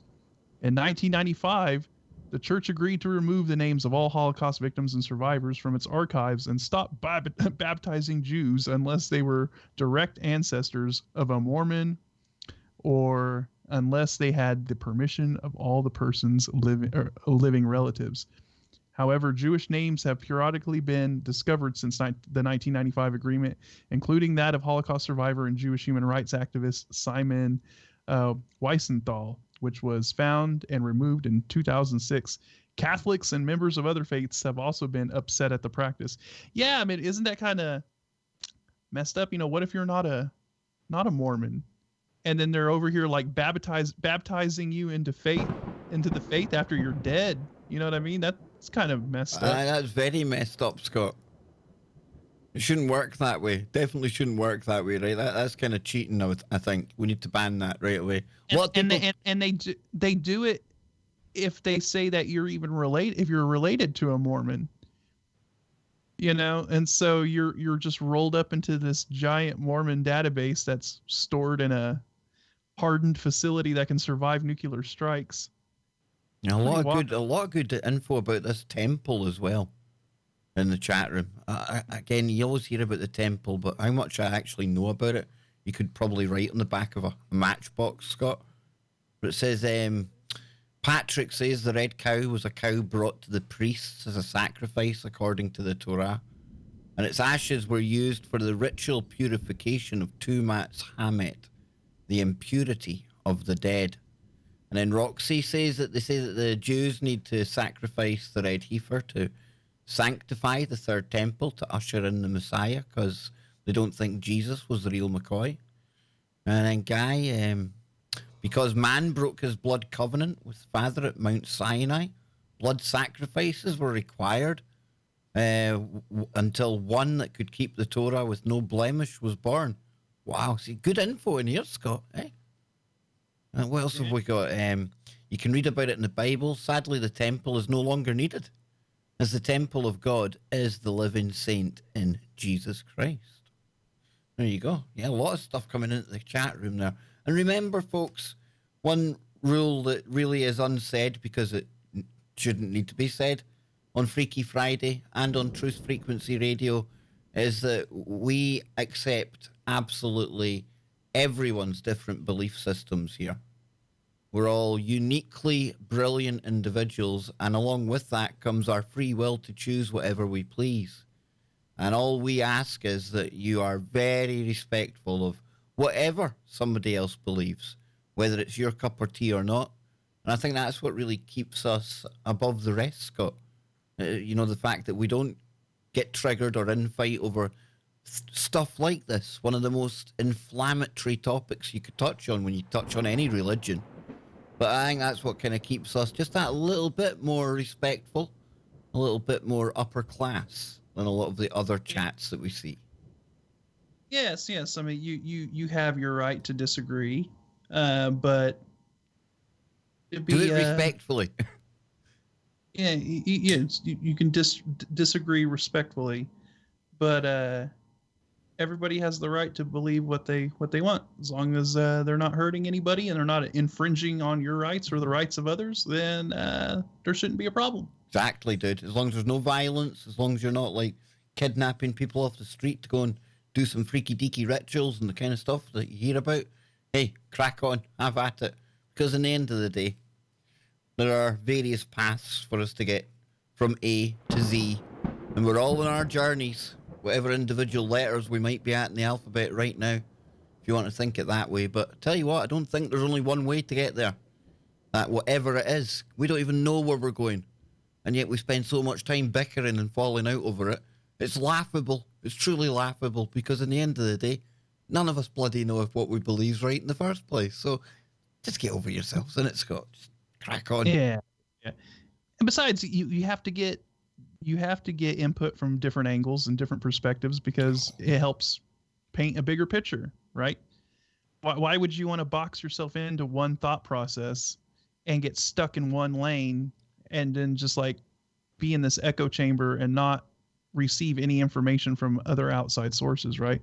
I mean, that's why we've been able to make so many interesting connections with the stuff we've been talking about, right? Is because we look at other texts, we look at other viewpoints, we look at all of these different myths and legends and stories and religious writings from many different cultures, because once we're able to do that, we're able to paint a much larger picture, and we're able to make the connections that a lot of these different cultures and different belief systems, they're talking about the same stuff, right? They're talking about the same things. We're hearing about the same stories. Look, we just now looked up that, they're talking about giants in the Bible. They're talking about giants in the Quran.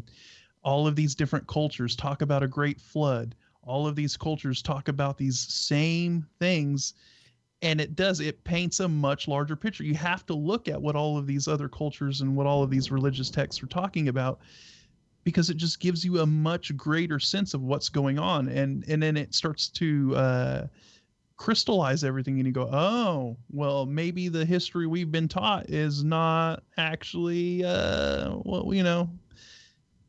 wool's been pulled over our eyes. So yeah, you just gotta respect what other people believe, man, and just kind of look at things from all different angles. It's the best way. Big time, Scott. It's the only way. That's why I like going to these other religious texts and books and faiths and things that I'm not familiar with. And I tell you, it's startling how many times you've seen the same stories coming up time and time again. And I don't think that takes away from any of them. In fact, I think that adds to my belief that there is some story there to be told. And whether we have the full picture or not, I don't know. Philip, thank you, sir. Great show, guys. Great chat. God bless. Have a great weekend. And can you just pick up on Brian sounding a lot more positive there? Yeah, I fed him. I fed him during one of the breaks, Scott. I felt bad. Yeah, I felt really bad. I even let him have 5 minutes with the Wookiee. You don't want to know what went on in that 5 minutes. But it's just as well Wookiees can't talk, Scott. That's all I can say. Yep. Yes, Jason, the other cameras are blacked out. We know that. Yes. We know that because Joe Joseph is still rebooting his computer. What kind of computer has he got? Is it like a T-Rex 600? Yeah. He has a sad computer, I think. I think his computer is very, very sad. But he'll be back. Once he gets back, we'll kick the cameras on. It's just the cameras get all wonky once one of us leaves the room, and I don't think anybody wants to see my giant Nephilim head moving around one box, in both boxes. So, and Joe will be joining us shortly. Oh, maybe not. I have to reboot again. This is crazy. There's some ooga boogas on Joe's line. I'm telling you, Mercury retrograde. You think it's Mercury retrograde? You think so? Well, we've got a story here from Mysterious Universe. Always a good one to go to. It's a bit light-hearted, but it's cool as well because I think this ties in with the whole kind of idea that we put out there that paranormal activity is on the rise. We think it's increasing. Again, we could be biased, though, because we look for this information anyway. But we feel like it's increasing, and I think a story like this adds a lot to it because it says a real estate firm is now offering ghost inspections. Yeah, exactly. In a recent ad campaign, real estate startup Bungalow has announced that throughout the month of October, they'll be checking their listed properties for paranormal activity. Now, the real estate company even hired actual paranormal investigators to visit their properties in order to find out if they have ghosts. The investigators include Jeremy Rettig of Genesis Paranormal Services, as well as Becky Vickers, who has appeared on television shows Ghost Adventures and Ghost Stories. Now, Josh Stoltz, who is the creative director at Bungalow, stated, quote, "This is our first real campaign that takes a step into a bit more of a creative territory," adding, "We wanted to show both aspects, the regular inspection combined with the paranormal inspection." Scotty, this is cool, right? It is cool. And, actually, a lot of real estate agents and a lot of these real estate companies, they are required to tell the potential buyers if the property has been reported as being haunted. Yep. So, I mean, it's like a legit thing. Jinx, Scott, in the future, the near future, people might spend in more to get one that's haunted. I bet there's some sick people out there would, right? Yeah, I'm sure that there are people that, that's their thing. They might want to move into a haunted house, or, they're into all of that kind of freaky paranormal stuff. And so they got to hit up the real estate agent and they're like, "Did you find one? Did you find one that meets the criteria? I want one with at least 2 portals. I want 3 shadow dudes, a couple of creepy little girls, and a chupacabra." Oh, yeah, I've got just the place, mate. Just the place. You heard of Amityville? So it goes on to say here, the paranormal investigators will search houses in Charlotte, North Carolina. Isn't that near, like, where Joe used to live? That place is definitely, that was looking weird, that place, dude. He was definitely a North Kakalaki, but... we'll just say he was near, like, because I think Joe emerged from a portal. I do. And I know you're thinking I'm just saying this because he's not here. Probably. But I'll tell him when he comes back as well. I don't know if Joe existed, like, before I met him. Maybe he just, like, came out of the... I know, I'm getting silly now. So it says here, Dallas, Texas, and Tampa, Florida, to find out if they have any unusual activity, such as unexplained voices, ghostly apparitions, orbs, objects moving without explanation, and uneasy feeling of being watched by a spirit. I hate that. Now, I've had that. Now, whether it's a spirit that does it, whether it's your own mind playing tricks on you, that can be one of the most unnerving things in the world. Yeah, like the feeling that somebody's behind you or looking over your shoulder. And Scott, that that's an instinctual thing. That's like the kind of thing in your reptilian brain. It's the kind of shit that keeps you alive, dude. Sorry, pardon my language. But you're right. It is. It's like there's definitely something to the spidey sense, right? Yep. Where you just get this feeling. You just get this feeling. You start getting these vibes that something isn't right, and it's that gut feeling. And I've learned throughout the years, it's always good to listen to your gut, because usually it's the correct it's the correct decision to make. If you just get a gut feeling about something, just go with it. Don't question it. Don't second guess it. Did you hear that? Did you hear that? Yeah. That's the noise of Anne taking on a spider with a shoe. Ooh! The spider just got the shoe. That thing must have been like a horse. I thought I was going to turn around to see a horse coming into the room. The way Anne was reacting there. No, I didn't see the size of it, Anne. Like that, Scott. Like that. Definitely about that. No, so it says here, right? Yeah. After their investigations are complete and they make sure there's no spiders, the potential home buyer will receive a paranormal inspection report disclosing any odd activity inside the home. Now, the results will also be posted on Bungalow's website. And if the inspectors do find paranormal activity, they will conduct a cleansing of the home. Bill Bean needs to get in on this gig. He's the one that they need. Get the Warrior Angels there, man. Additionally, their website contains a 2.5-minute behind-the-scenes promotional video with Becky Vickers. In part of the video, Becky talks about how she conducts paranormal investigations while Bungalow's field coordinator, Dustin Johnson, conducts standard home inspections.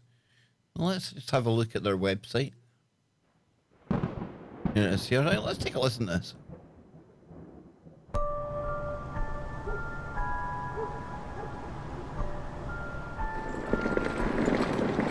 I'm Becky Vickers, and I have been investigating the paranormal for over 35 years. And I am here to inspect the home for any paranormal activity.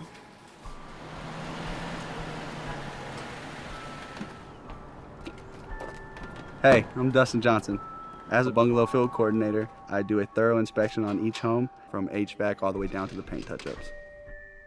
When I come into the house, I like to look at every room meticulously, and I go through and just make sure that I'm not missing anything.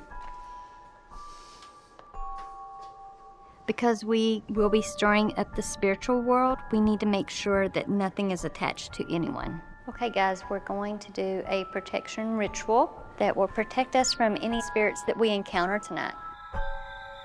Everyone always thinks about the movies like The Exorcist and Poltergeist, but I have a very scientific way of investigating the paranormal. So the little bear is a way to communicate. This is a spirit box, and we use it to communicate with the other side. So this is a REM pod. It's a way of communication. If any spirit comes within this, it's gonna make sounds, and it's gonna light up the buttons. Sorry, it's picking me up. How old are you? That's a really good sign that somebody's here. It just doesn't respond that often. Spirits can be everywhere. You just have to know how to communicate with them and help them move on. Are there any spirits here with us tonight? Ooh. So we came in and we did a thorough investigation of the house. We got a couple hits on our equipment, but nothing to be concerned about. But just to make sure, we're gonna smudge the house and fill it with positive energy. Get the smudger out. Buying a house is a big investment, and that's why we do such thorough inspections. Do I believe in the whole ghost thing? No. At least he's honest. Yeah, I think that's pretty cool. So that's a company, Joe, that does a paranormal inspection of the home before it gets sold. Good. Oh, really? Yeah. Wow. Yes. So, what do they issue a certificate?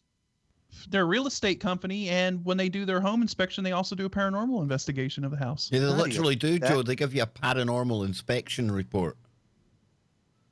So it says, that's what I'm saying. So you actually have like a hard copy thing to give to somebody to say, hey, this house is clean. It's good, So anything that happens from now on, you brought it with you, fool. The off is not in the wall. We've not had anyone buried in a wall in a couple of weeks now, guys. Been turned in a wall in a couple of weeks. That's good. Good, yep. If you're wondering why a real estate company is offering ghost inspection, Bungalow president Deb Bradley explained that the company wants to ensure that, quote, customers move in with confidence and certainty, adding, we inspect each home on our platform meticulously to guarantee zero unwanted surprises. And this October, that includes surprises of the supernatural kind. See, from a marketing point of view, this is absolutely genius.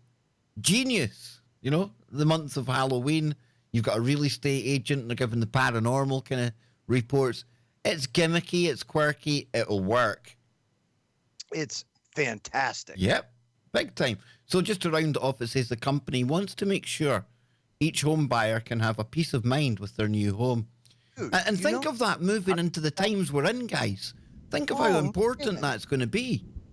So, a home inspection typically runs in the States about $200 to $300, and if you can just add that kind of, think about it, you just tack that on. Not only is it a huge revenue stream for this couple because nobody else is really doing it, and think about that from the perspective of A, they sell the house, B, they inspect the house, and then issue that certificate. So you have that peace of mind that it's clear that, they do it. It's like a one-stop shop.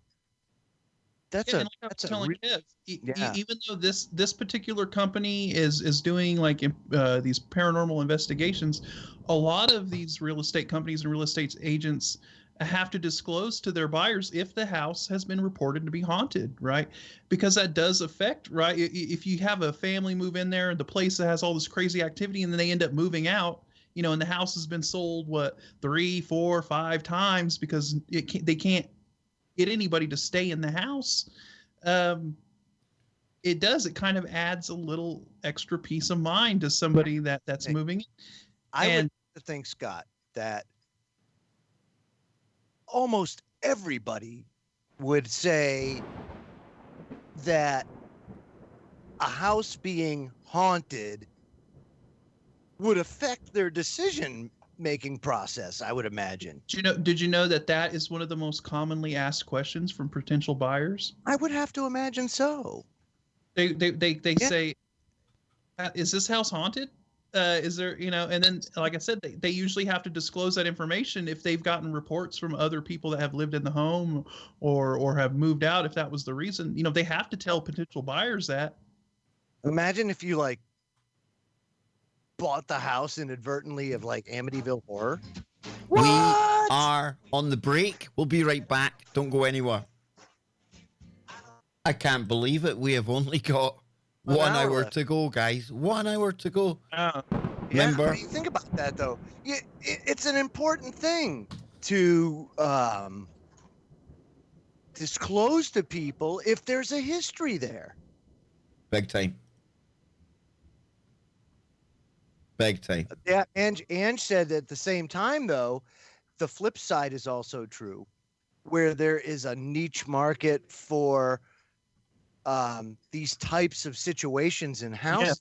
Yeah, we were just discussing that. Kev was like, you probably have these people that are actually seeking out these locations. And, absolutely, they'll pay top dollar for it. Yeah, calling up like Kev said, calling up their real estate agent. He's like, I want a house with 2 shadow dudes, 2 portals, a chupacabra. Yeah, Nicolas Cage bought one of them. What was it now?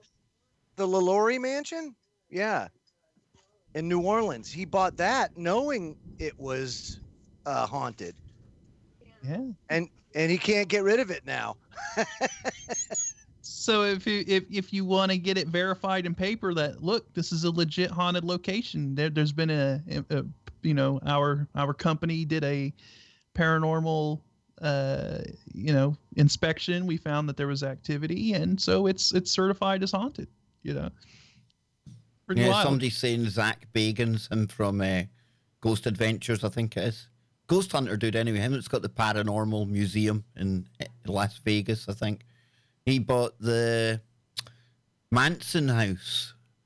There are people out there that go for houses with a dark history. Yeah. Like it's almost a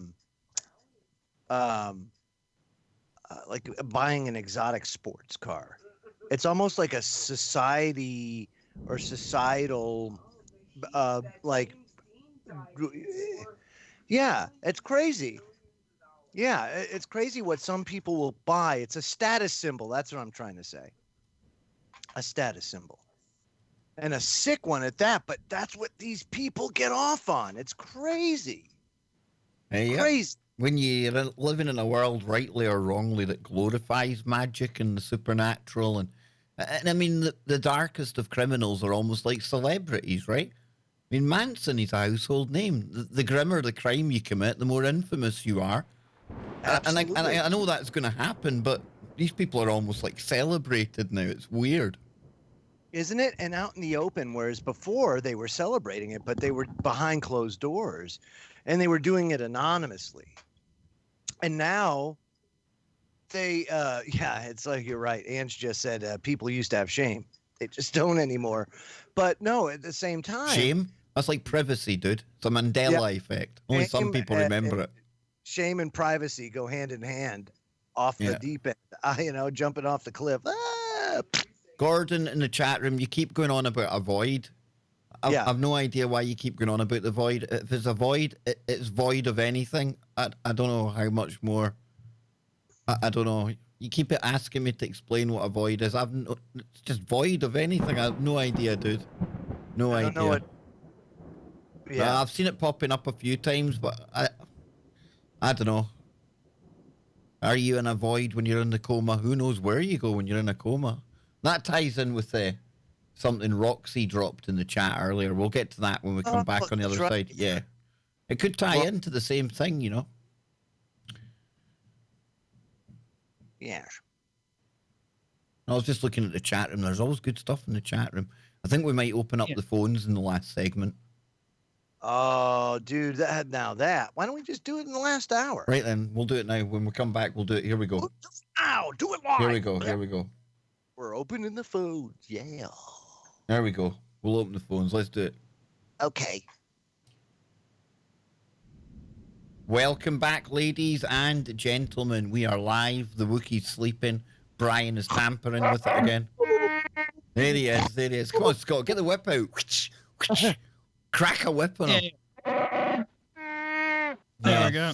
Last night we were talking about latency on the air, and clearly the Wookiee is being affected by some severe latency, Mr. Baker. Yeah. The Wookiee has a slight hangover, so you have to forgive him. Yeah, so are we going to do it? Are we going to open them up? You want to open them up? We can open them up if you want, and I'll also be I'm over here digging for more woo. Now I've put the cameras off on the stream just now, just so that, because there's a number we need to dial here on the back end and things. Don't worry, folks. Don't worry. Yes, we'll be back in a moment. Joe, have you got the numbers there to give out to people, please? Joe? Anyone? Yeah, about that. Give me 1 second. I will log in and do that. Stand by. It's all right. I'll get there, folks. I'm only doing about 50 bajillion things at once. It's okay. I'll get it. I'll get it. Hey. Don't worry, folks. I've got it. I've got it sussed. It's all right. I'll get there. Don't worry. Nice, Mr. Baker. All right. Are you ready? Listener call-in the U.S. 213-233-3998.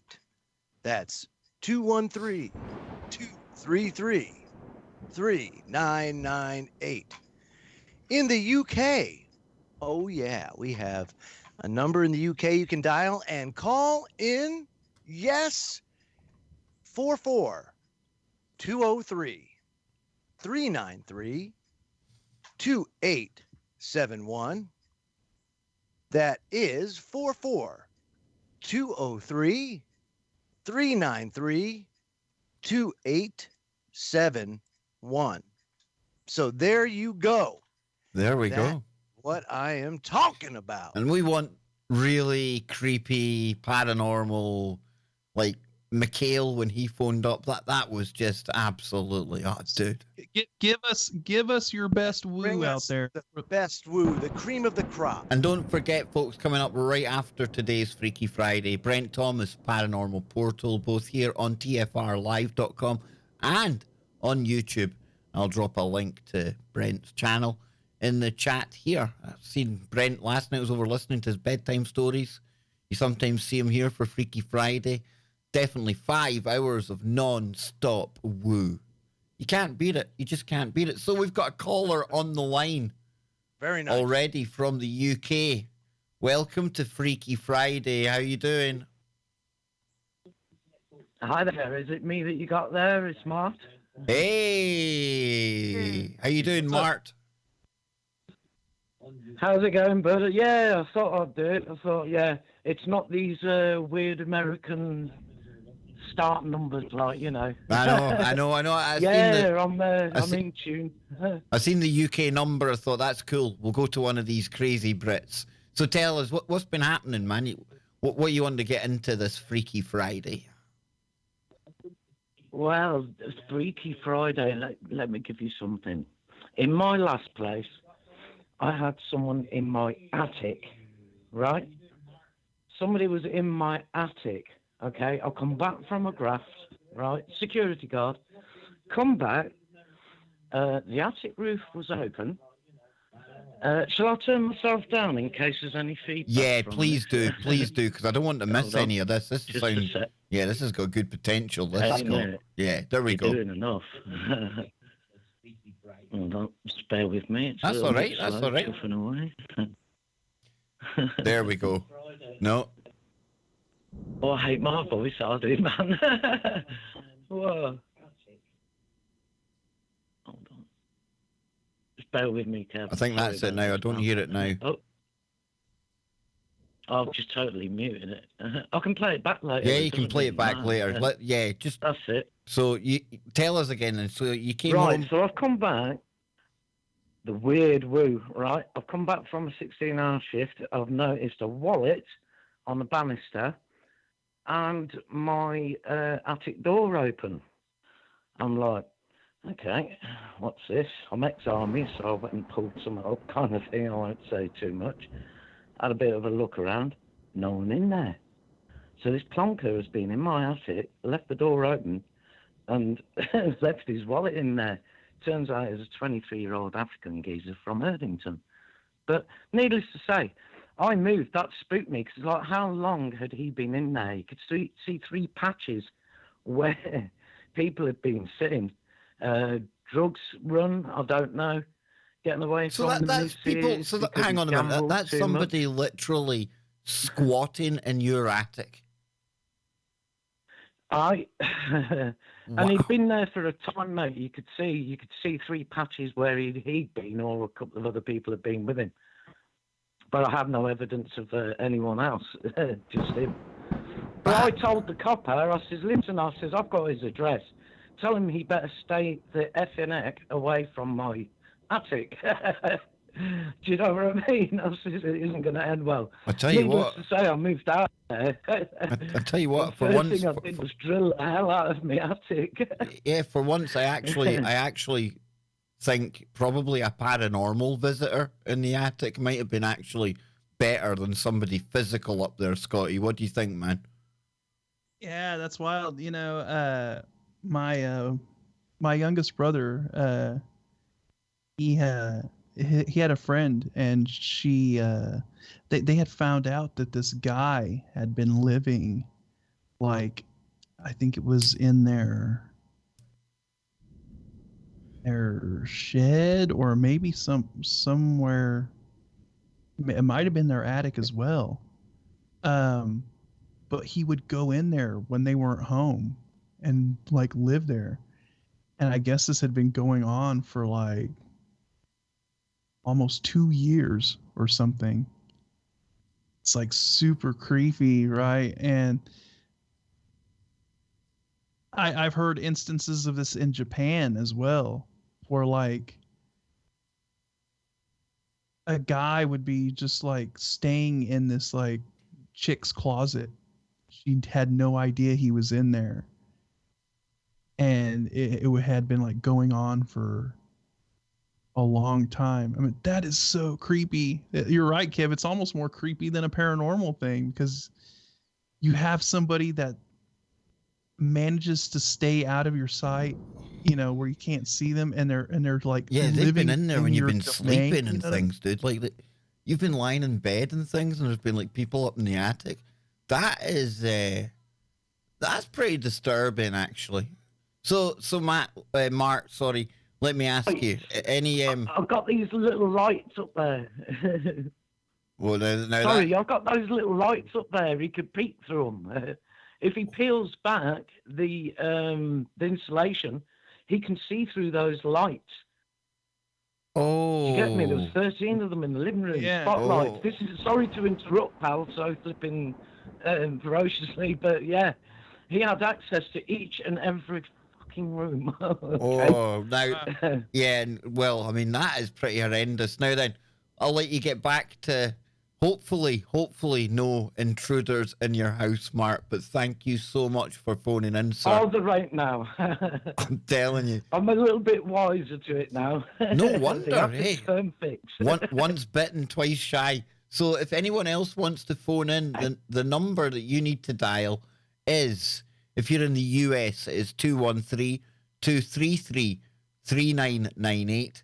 That is 213-233-3998. And if you're in the UK, like Mart just done there, it's 0044-203-393-2871. That's 0044-203-393-2871. So yes, not so much the paranormal there, but definitely a creep factor, Scotty. Yeah, it's strange, and like I said, the incidents of this happening where you have like a squatter that's kind of sneaking in and living in people's houses without them knowing. It's almost more creepy than a paranormal thing, you know. We've got another caller, boys. We've got another caller. Okay. And this time we're going to Worcester. I think that's Worcester, Ohio. Worcester. Yes, you are on the line with the. Hello. Hey, how you doing there? Hi. Hello. Okay, I can't believe I got through. Okay, my name's Amory. I'm usually under Star Dreamer. I've spoken to you. in the chat Cool, before. Star Dreamer, a valued member of the How are you guys KBS doing? family. It's great to talk to you, and I tell you Yes, what, right? absolutely love you guys. I tell you what. Usually, I've got the Love best your show. accent on the show. Now I don't have the best accent on the show. You talking about the New York thing, huh? Yeah, I like that. I do like get that. that a Joe lot. knows I'm a big fan of that whole New York twang thing. I do like that. Okay, so here's my story. It's short and sweet. Back in the early 2000s, I was up in New York and I was visiting my mother's grave. And I was kneeling down and my boyfriend was sitting in the truck. And he took a picture of me through the rearview mirror, kneeling at the grave. So when we got the picture developed, in the picture, on the side of the picture, and I wish I still had it today, but I don't, was a picture of the shadow person. You know, they explain he wears like a hat. Like at the side of the picture, you could see the hat, like it was a total outline. And this was before I started watching YouTube and finding out about the shadow people and all that kind of stuff. And I showed him the picture and I said, wow, look at this. It looks like a person. And you could see a hat and sort of the head and the shoulder, and then it just went straight down. So later on, when I started watching YouTube videos about the shadow people, and people had explained, they called him the Hat Man. They explained it just like that, and it totally tripped me out because I remember that picture and that outline of a black shadow with the hat, the head, the shoulder, and it was just, you know, there wasn't too much detail but that. Like a shadow just with that outline. So Well, Star, I tell you, me and Scott started smiling at each other there at the same time. The minute you said hat, myself and Scott are looking, thinking shadow hat man here. But I mean, that's... Yep. Hat man. Yeah, a lot of these photographs you get, we are oblivious to what's going on round about us. And in these photographs, they give us a glimpse into that other world, Star. I know, and it was funny because he took the picture through the rearview mirror. Yeah, that's So great. I just thought that was really... So there's the that's mirror, crazy, yeah. Right? And that shadow Absolutely. person was in there. Like, wow. But that's Totally typically blew how my they mind once manifest I found out themselves. about the shadow. You know, that's typically how they manifest themselves. It's never in a really direct fashion. It's always kind of indirect in a way, like in a reflection, in a mirror, as a shadow. It's always like that. And I find that and really creepy. Like the creep factor is really intensified because of that. Right, because it was behind me. And like, of course, I didn't see anything there. You know what I'm saying? He didn't see anything there. But when we developed the picture, there it was. So it was pretty crazy. You've given me the goosebumps. You've given me the heebie-jeebies, as we say over here in Scotland, Star. You truly have. But thank you so much for calling in. And listen, I've never... Yes, and thank you guys for the great woo. You guys' show is like my ultimate favorite. Oh, No, Star. thank you for the great woo. That was some top quality woo. Exactly. You see, so I'll let you get back to it, Star. We have got so many people waiting on the phone lines. I've been waiting. I've been waiting for the road here. I've been waiting on like my whole entire radio career to say that. We've got so many people on the lines. It's, you know, it's just been crazy. The phones are loaded. So we're gonna go. We're They have to be jammed. We're gonna go to area code 757, and that is in Virginia, USA, I believe. Welcome to Freaky Friday. Uh-oh. Hello, am I on? You are on. Yes, you are. Is this working? Oh my goodness, this is so exciting. Hello, Kev. Hello. Wait, what are y'all's other two names? Which one is Joe and which one is Scott? Well, I would be Is Joe. the one with the background, Scott? Yes. That's Yes, the background. I am Scott. I am the one in the Matrix. Okay, Scott's the Matrix. All right, dude. Okay. I couldn't figure out which one, because Scott and Joe, you know, those are like real American names. I don't know. But how are y'all doing? This is so exciting. Oh, it's exciting. Well, I'm Renzo Scriber, by the way, everyone. Renzo. I went and I Googled what Renzo does her own bit of streaming as well. Yes, indeed. So, Renzo, come on then. I do. Talk to us about the woo. What's going on here? What kind of woo would you like to get into? Well, the woo I've been getting into lately, I guess, has been, I guess Kabbalah. But, you know, that's not like my primary interest or anything. I'm way more into science stuff. But, you know, reptilians are like kind of interesting to me, I guess. Ever since I realized Mark Zuckerberg and like David Icke and all that, I don't know. Oh, hang on now. Mark like, Zuckerberg, reptilians, Renzo. You can't just dangle such woo in front of us. Tell us more. Wait a minute now. Yeah, I was going to say. Well, I'm sorry. But reptilians are quite the woo, and the way that she grouped Zuckerberg and David Icke in the same. I want to know more. Yes. Come on, Renzo. Elaborate. Elaborate.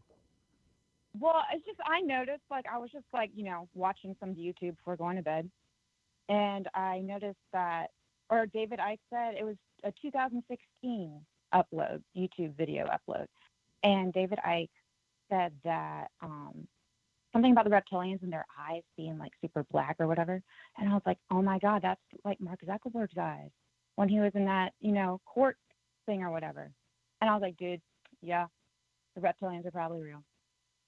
Well, what if this ties into the black-eyed children? And what about the way he drinks water as well? Yeah. What if Zuckerberg is a black-eyed child grown up? Exactly. What is did the you black-eyed notice? children? The black-eyed children are Renzo. Possessed children, basically inhabited. Yeah. And well, here it goes, Joe. Here we go. Black-eyed children are a contemporary legend of supposed paranormal creatures that resemble children between the ages of 6 and 16, but they've all got pale skin and jet black eyes, and they're usually reported seen hitchhiking or panhandling, or are encountered on the doorsteps of residential homes. And that's the thing, Renzo. Exactly what the encounter was with this guy that we talked about in Rome. Yeah. Yeah. Or Renzo, it's one of the creepier kind of subjects out there, and it's one of those ones where it only takes one story to be true, and I certainly do think the black-eyed children are something. What they are, I can't explain, but just one of these accounts to be true, and that opens up this whole ball game, you know. Which they could be reptilian, they could be vampire, they could be. Well, it's like vampire. If they need inviting in, that's vampire-ish, right? I would imagine. I mean, it checks the boxes. You know what I mean? So, Renzo, have you had any of your own like paranormal experiences? Yeah. well, I guess kind of my most recent one, I don't really know if it was paranormal or if it was just like, I don't know, purely physiological, probably both. But I guess it was just like I watched this one video that was actually apparently posted, of course, by a YouTuber who isn't, I don't know, apparently there's a YouTube mafia that I didn't realize existed. But no, the video I watched, like, I don't know, like it was like kind of freaked me out, I guess, because it really like laid out, I guess, you know, kind of like put in your face what our society really is kind of like, just we all go and we sit in boxes all day and like do a whole bunch of dirty work for, essentially like huge corporations that end up being like Satanists, apparently. I don't know, but I guess I just kind of had that revelation and everything. It's pretty true. Yeah, I'd say that's like, pretty I on ended point. Up, like, yeah, and I like ended up like staying up for like 2 days straight just because like I don't know, I couldn't fall asleep because it just weirded me out. And I guess I kind of had like almost a psychotic, like this was not normal. Like I've never had anything like this happen before. Where actually no, I had one other time where it happened, and it was on Halloween. But the time that I'm talking about right now, it happened actually on the vernal equinox, the spring equinox. And I didn't realize it at the time. And like, I don't know, I just like felt like there was all these, I don't know. I had this overwhelming feeling that something like a pole shift or something was going to like be happening soon. And I kind of like freaked out a little bit. But you know what? I'm not saying a pole shift is going to happen or anything. If it like, pole shift doesn't happen in my lifetime, I'll be like, well, pole shift didn't happen in my lifetime. But it was just kind of like, I don't know if it was anything that was valid or if it was just kind of like, but the fact that it happened on the vernal equinox and I didn't realize it was the vernal equinox. Also, to be fair to myself, earlier that day, I went to the children's hospital with my friend. So it was kind of, I don't know. I didn't expect the children's hospital to be so like, I guess, powerful. This pole shift, yeah. If you've never been to a children's hospital, go there. Oh, I know. It's up. Which one did you go to? CHKD? Yeah. Yeah, that's all. That's a tough one. That's a tough one. Well, I was not expecting it at all. I thought. Yeah, this pole shift. A normal day, go to the hospital, and then I was just like, oh shit. This whole pole shift idea, Scott. They had Tangled on in the background in the waiting room, so it wasn't that bad. That's not too bad then. At least there was something good going on. But yeah, this pole shift idea. I hear a lot of people talking about this, and it makes you wonder if it's something that we're all picking up on. Whether it's some kind of ancestral DNA, whether it's just in the consciousness that we know what we're entering this time. I don't know what it is, dude. Well, I think the magnetic field is shifting, and I think that we're detecting it, right? I think pretty much every organism on the planet is somehow tied to the magnetic field in some way, and that at some level we can feel it. Obviously, animals, different species are able to feel it much more than others. You have birds and everything, their migratory patterns and everything is dictated by the magnetic field, and you have aquatic animals and stuff like that. But I even think that we pick up on the magnetic field, and I think as it's shifting and as things are getting more erratic with the poles starting to drift and shift around, I think we're picking up on that. And I think it's having an effect on everyone. And maybe we are starting to feel that, hey, something's coming in the future where something's not right, So, yeah. And Joe, didn't Ange have almost the same sort of experience when she was looking up information on YouTube, kind of looking into some more of these kind of darker subjects, and then it ended up kind of like manifesting some kind of a stuff happening, darkness. right? Whether or not you choose to, whether or not you understand it, you are feeding into that. You're basically kind of tuning yourself into that frequency. It's the best way I can describe what happened. Now, in her case, she decided to go down that paranormal route. And when she did, and she became more intensely focused on it, it must have almost triggered whatever was around that saw that that's what she was doing, and or it was like a beacon almost. Yeah, 'cause you're focusing your energy into that kind of activity and that sort of topic and that realm, and it ends up kind of manifesting itself around you because you're in that mindset. You're focusing on that energy. Same thing. Let me say this too. Same thing, guys. When she does biblical study, right? When she's being very intensely focused on the spiritual, same thing. She'll start having these events occur where, and I'm sure it's to deter her focus, or to intimidate her from continuing her study. And of course it doesn't work.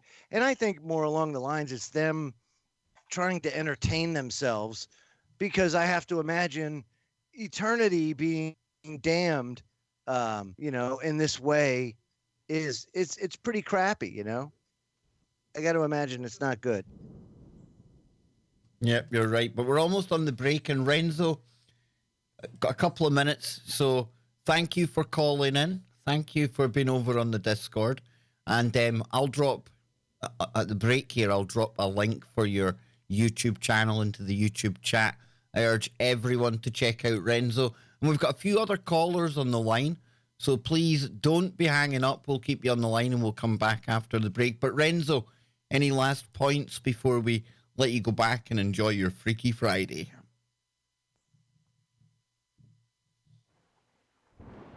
No, she's gone. She's gone. Right, what we'll do is we won't go to a new caller now because we're almost on the break. But this has been a good idea, right?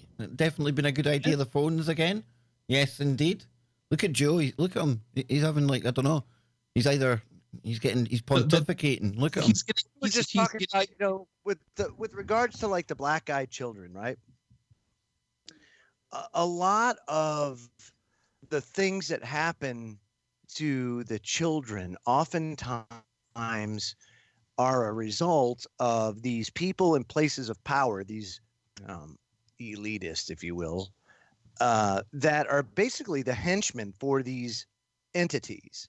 And they're doing what they're supposed to do. Hold that thought, Joe. We're supposed to do. We're going to go to break, and the final 30 minutes coming up. And keep going to the phones. Don't go away. There we go, yes.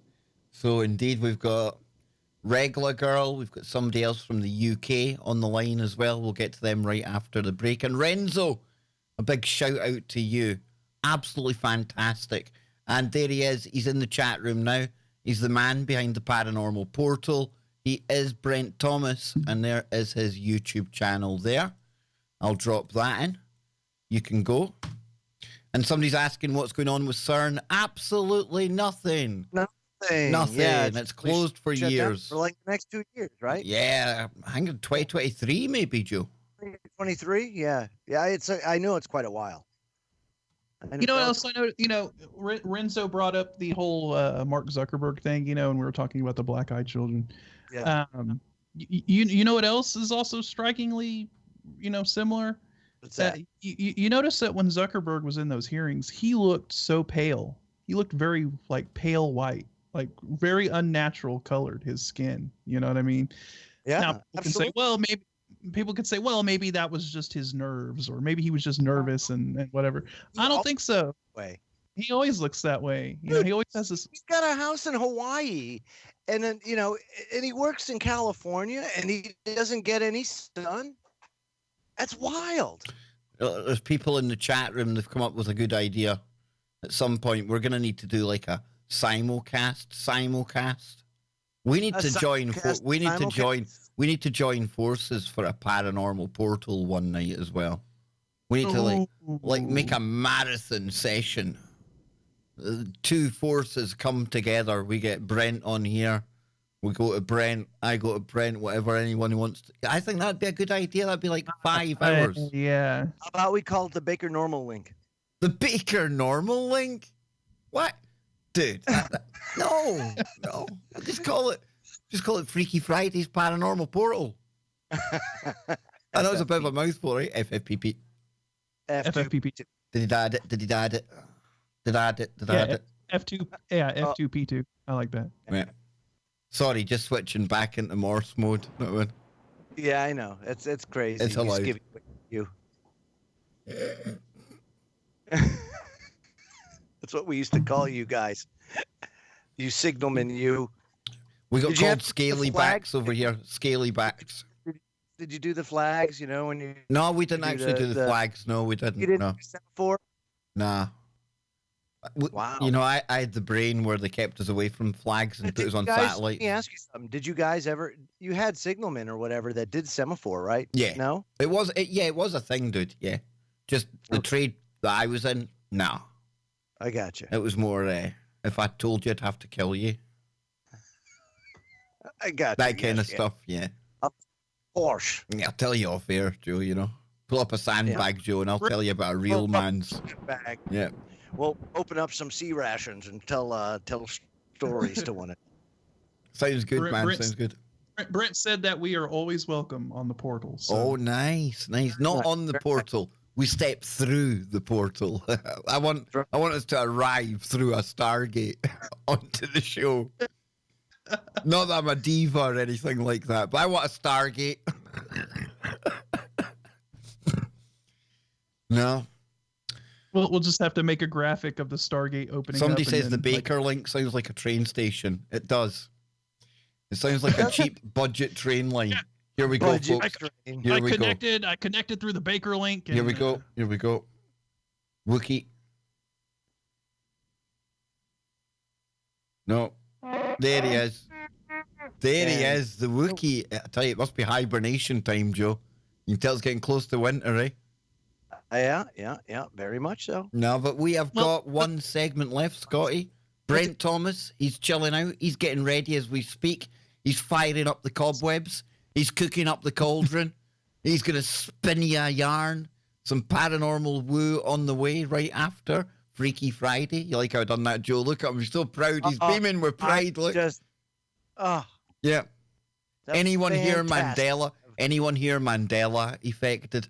If you aren't Mandela affected by now, you're not paying attention. Yes, indeed. So then, let us go back to the phone lines. And we are going to a long-time listener, not first-time caller, Regla Girl. How you doing?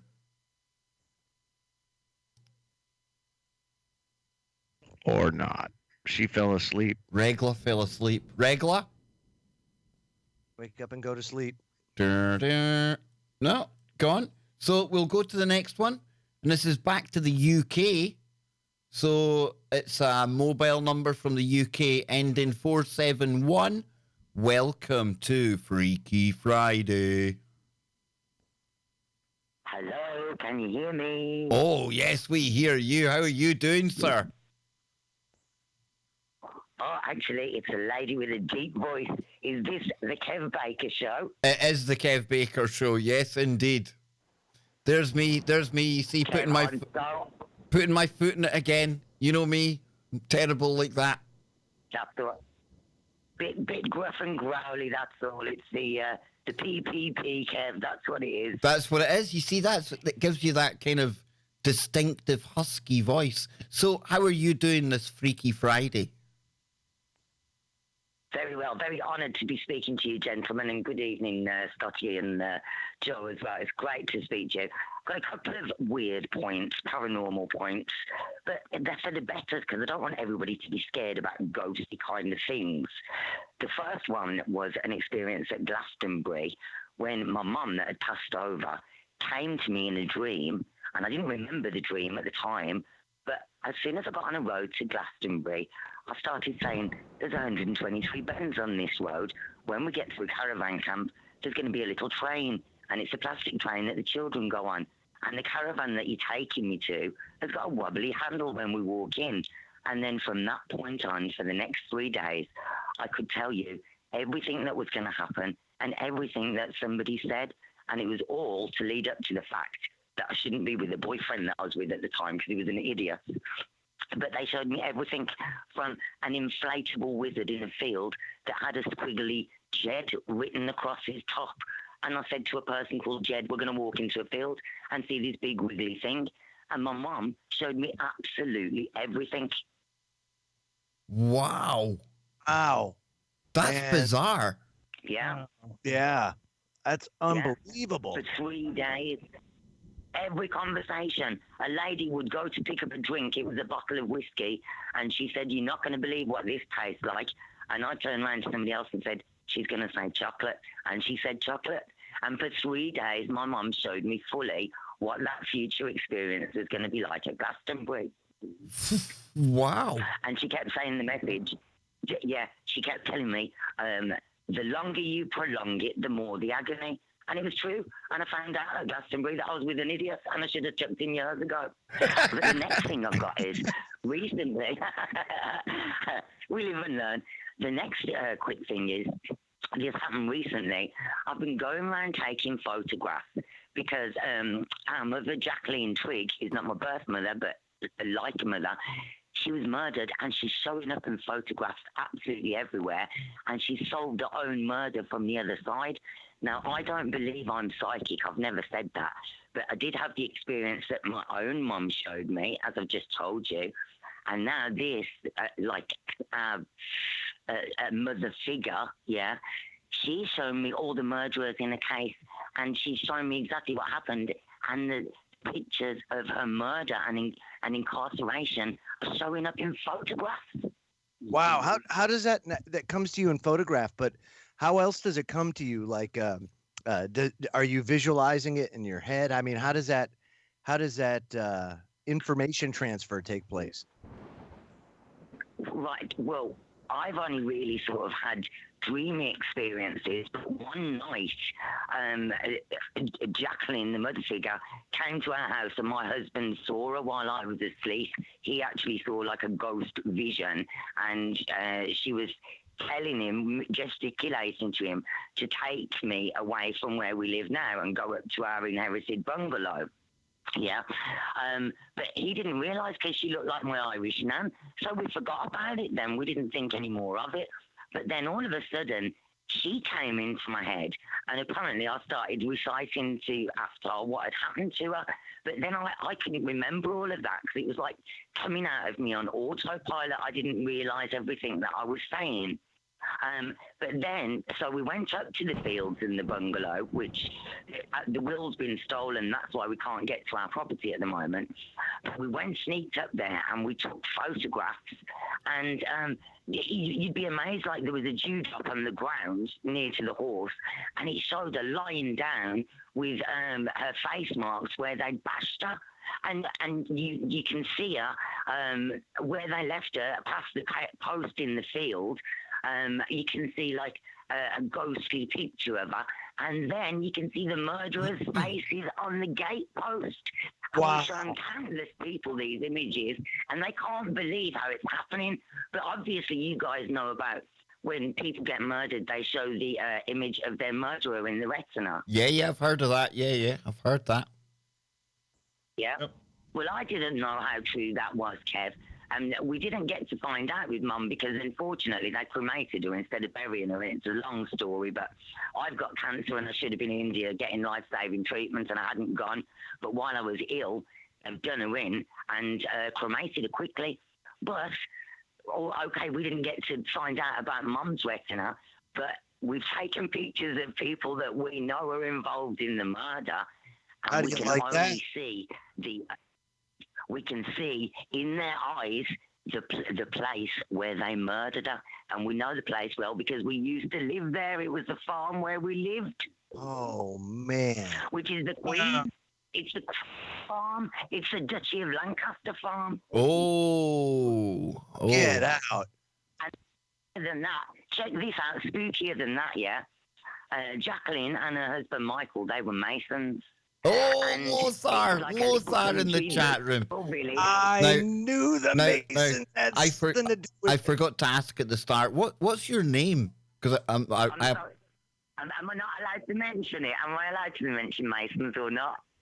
Yeah, of course you can. You can mention anything on here. But what's your name? Because you've been an absolute delight. So what do we call you? My name's Julie.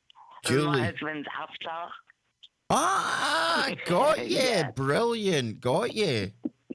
Ah, this has been Listen, great.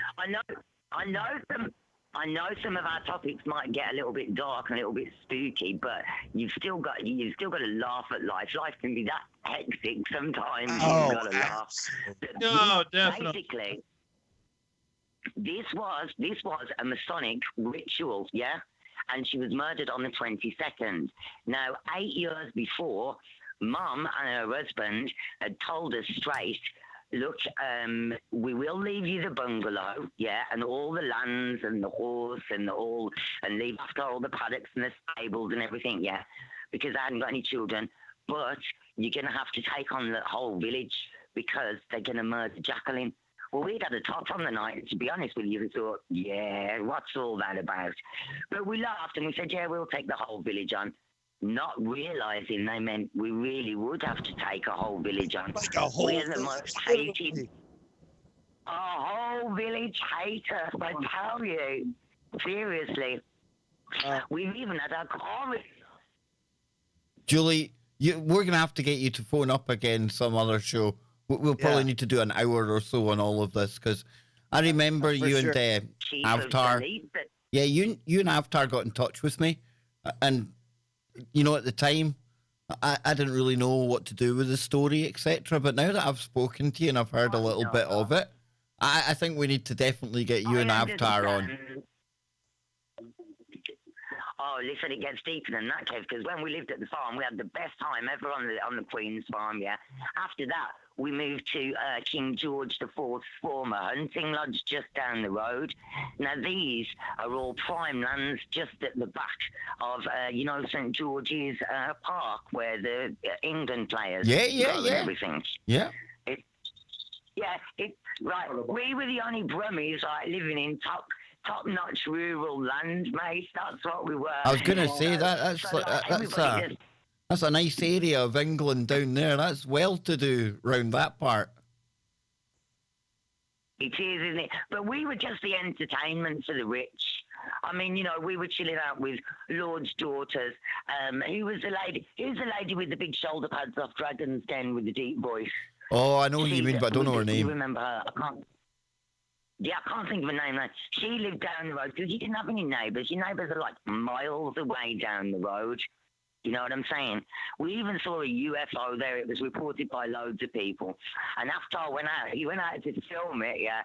And I got scared because when he put the camera on this glowing thing in the sky, I was side on to him, and the screen it's just sort of like the light coming from it, and the dog ran, and then I just thought, oh my God, I was saying, get in the house, and he was like, no, Jew, I'll just stand here and film this anyway.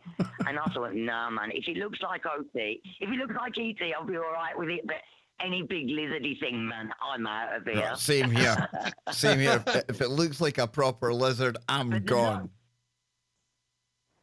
I'm telling you, but there's lots of bases under the ground there, There's lots, and we had a letter from the Queen congratulating us when we got engaged because my granddad had an MBE and that, and we've had a very interesting roller coaster life.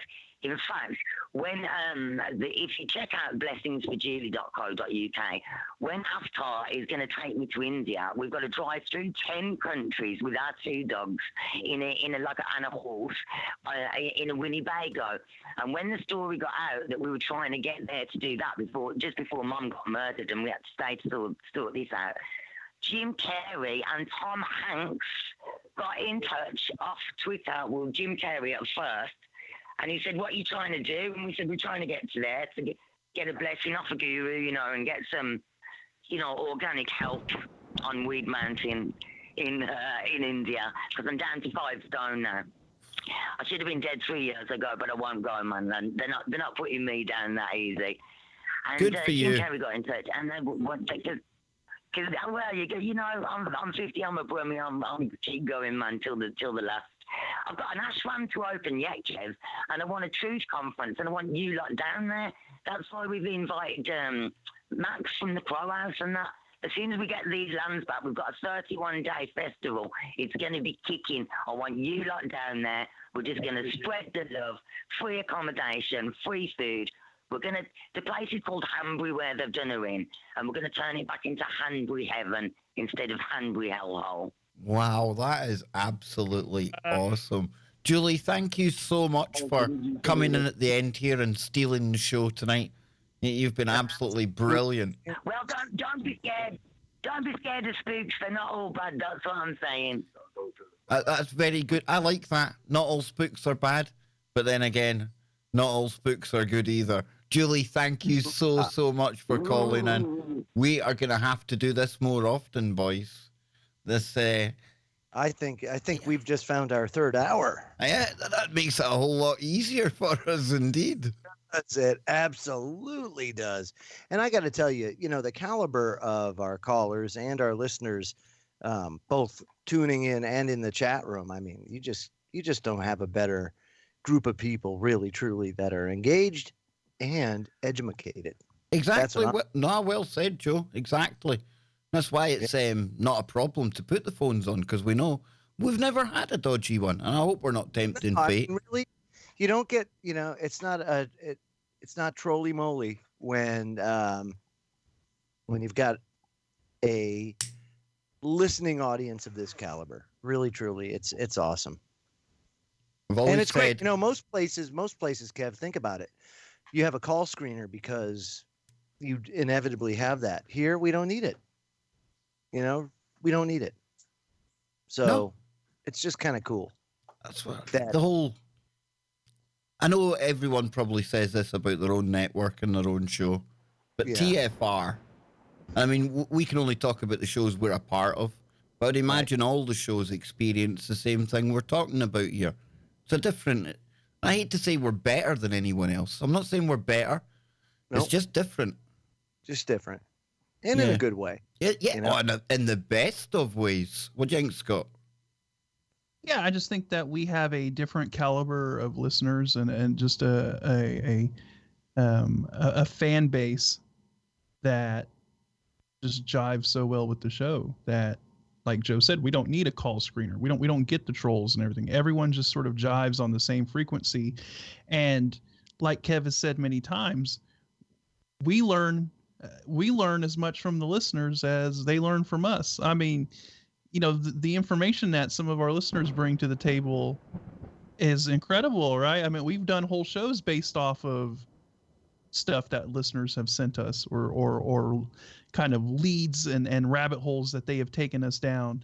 I receive messages from listeners, sending me articles, sending me things, sometimes I've seen it before, sometimes I haven't, but it's those ones where you're like, wow, I didn't know that, and you learn something from it. And so, it is the listeners and the viewers out there, they are just as much a part of the show as we are, and I think that's what makes it special.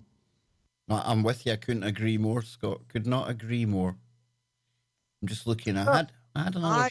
For the last 10 minutes of the show, a mythical lost city of the gods was discovered, guys, in a nice Cambodian jungle. I wanted to get into this before we finished because one thing that is going on all over the world, but specifically in the Amazon and then in Cambodia and over in East Asia, they're using like lasers and GPS together to really kind of almost like, what they do with the ocean floor. They do that.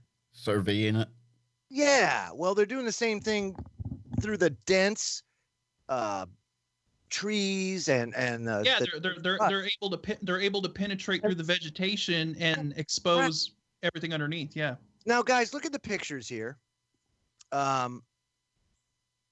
What's strikingly similar about these structures to the ones in South America, maybe? Do you see any similarities? Because I do. Very similar structure, a la pyramid-like, and again, this is not a coinky-dink, because of course we know there's no such thing as coinky-dinks. Where's this, Joe? Cambodia. Very like some of the Aztec Mayan stuff, I think. Yes, very much so. How does that happen? Also megalithic. Look at the size of those stones. You know, we're talking about unbelievable architecture that at a time or in a time and at a time where it shouldn't be able to happen, but it does, much like the Great Pyramid, much like Lobeki Tepe. You know, it's just unbelievable. Here again is another example of that. And I wonder how much more we're going to unearth. You know, we always say that the last frontier here on planet Earth is like the oceans. But I beg to differ. This just goes to show you how much more there's yet to discover in this thick brush. Maybe that's why they're burning the Amazon down. Who knows, man? No, you're right, and we've seen before where a lot of these structures in like Cambodia and in Thailand and like Angkor Wat and all of those places, there's a lot of similarities to the Aztec structures and a lot of those South American structures, and you see a lot of the similar, like the same building principles and all of that being implemented, and it just goes to show that there was this common thing going on around the globe at the time, right?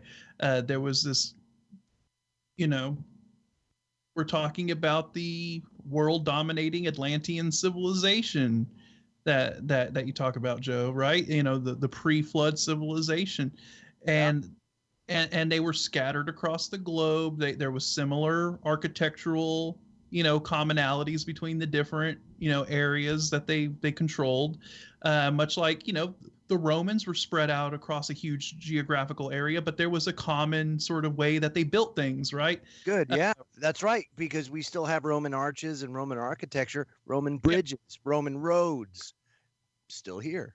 Absolutely.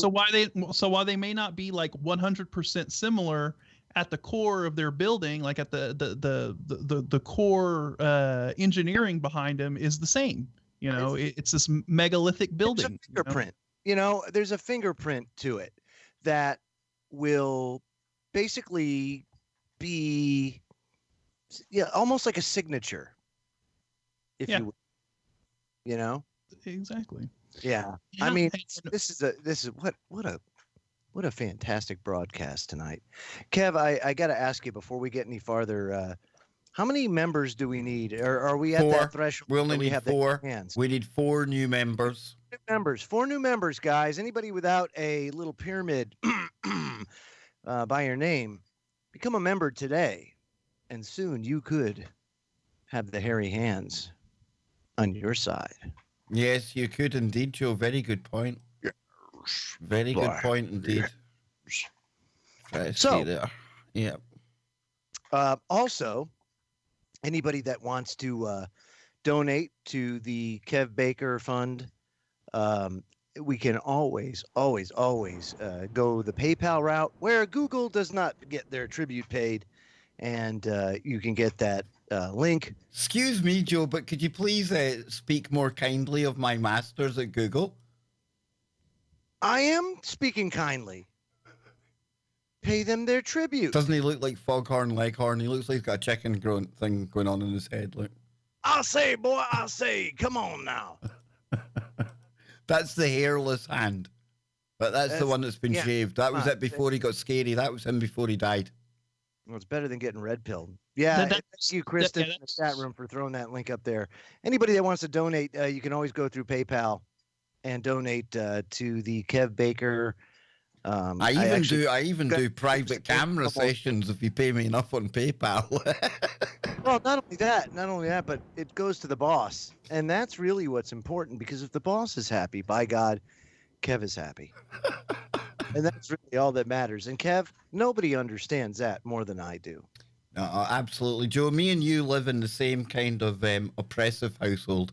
The dynamic is there, yes. Definitely, absolutely. My good friend, definitely. We might be toxic, we might be dinosaurs, but we know our place. We know we're whipped. We're just fine with it. You definitely know how to check your male privilege, don't you? Look at that. Lots of AOCs and traffic cones in the same message in the chat. Isn't that delightful? Thank you so much, Yash. What else do we have here? Google affiliate begins drone deliveries in a Virginia town. That's right. It says here, according to the Associated Press, Friday, today, they started using the drones to deliver customers' Walgreens and FedEx purchases. It's called Wing, and it's owned by Alphabet. It received federal approval earlier this year to make commercial deliveries by drone. The first company to receive the approval in the U.S., it beat out Amazon Prime Air, which revealed its drone plans in 2013. It says earlier this month, UPS also got approval from the FAA to fly delivery drones. That's crazy. Can you imagine what this is going to look like, guys? No. Theoretically speaking, if it's one package per drone, and I have to imagine that that's the way it's going to be, that you're talking about an enormous amount of drones in the air at one time. It's gonna inevitably this is gonna. Okay. First of all, noise pollution. Exactly, because those things are not quiet. Yeah, drones are not quiet, and so you're gonna have to wonder like how many noise complaints are gonna come in when these things are constantly buzzing over people's houses and landing and all of that stuff. Me and Brent are going out to catch the things. He's Are right. you? People are going to be following these about, trying to knock things off them. This is a disaster. I know.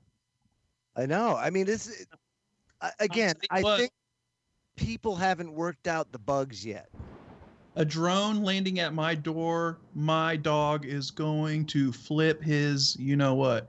And dude, yeah, I don't see my dog reacting very nicely to this strange thing landing on the doorstep, or landing on the porch.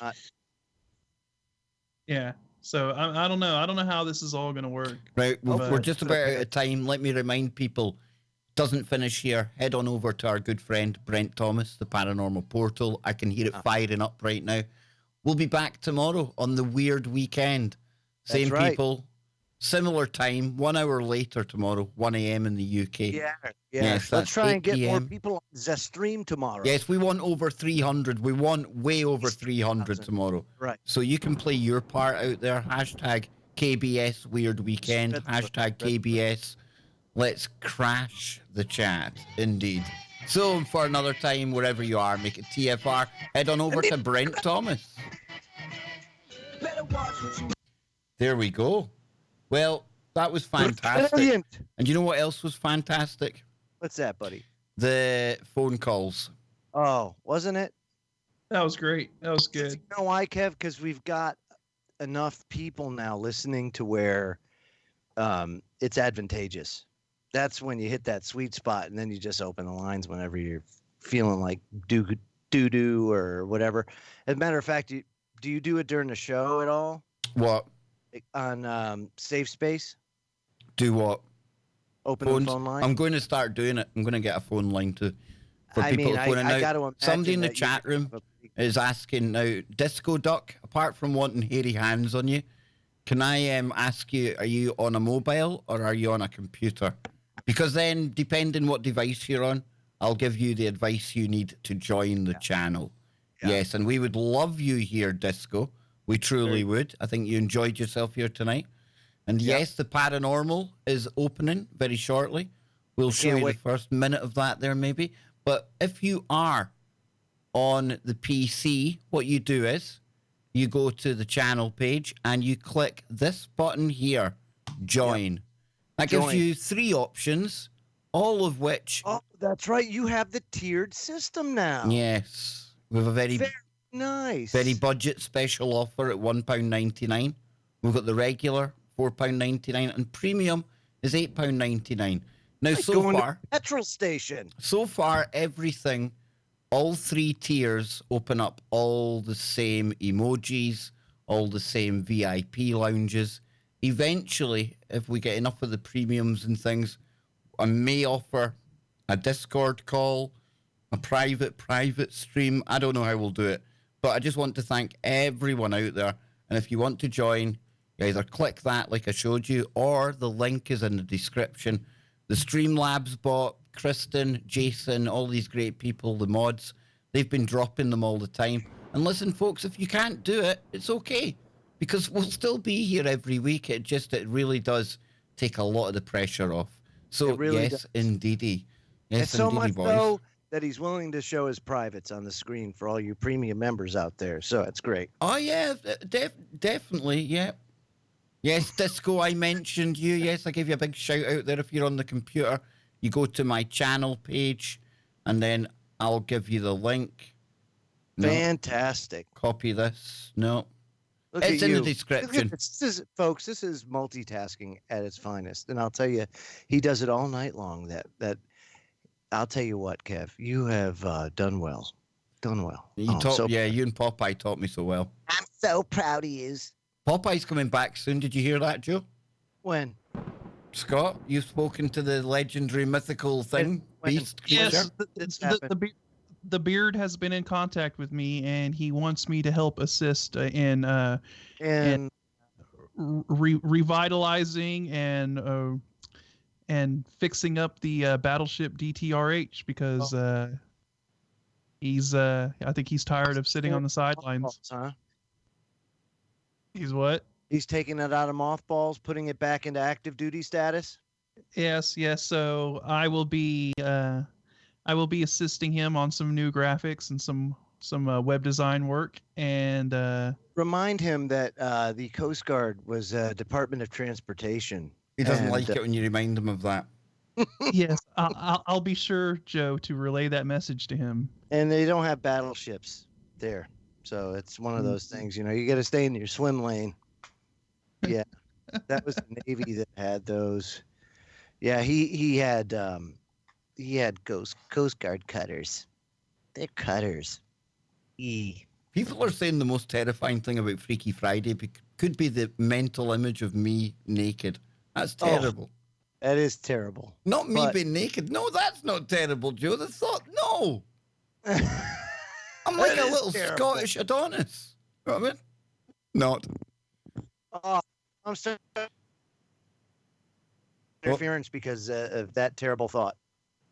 Somebody says, I'm new. Who is Mr. Baker? It's him at the end that's frozen right now. See him frozen? There he is, look.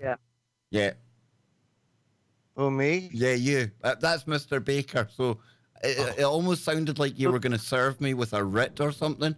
So the left one. If you're looking for Kev Baker and it's anything legal, you're an attorney, it's that one at the end. It's that one at If the you've got end. any fan mail, if you want to be generous to me, I'm Kev Baker. Take your pick. Mr. Baker, I presume. Yeah. Kevin the Flesh. Oh, it's a bad thought, guy. What have I started? Damn. Right, so until tomorrow, boys, yes? All right. Well, Joe's glitching out. Yes, very much. Yeah, Joe's glitching out like a mofo. Look at him, look what's happened to Joe, Scott. I know. Here he goes. I knew it. I knew he was going to do it. Now, that's quite freaky. That really is quite freaky. Where is your other... there we are. So if I do... Every time Joe leaves, I just turn into a Nephilum. It's bad what he does to you, Scott. I think he does it on purpose at times. He's terrible. Yes, he's bad to you, dude.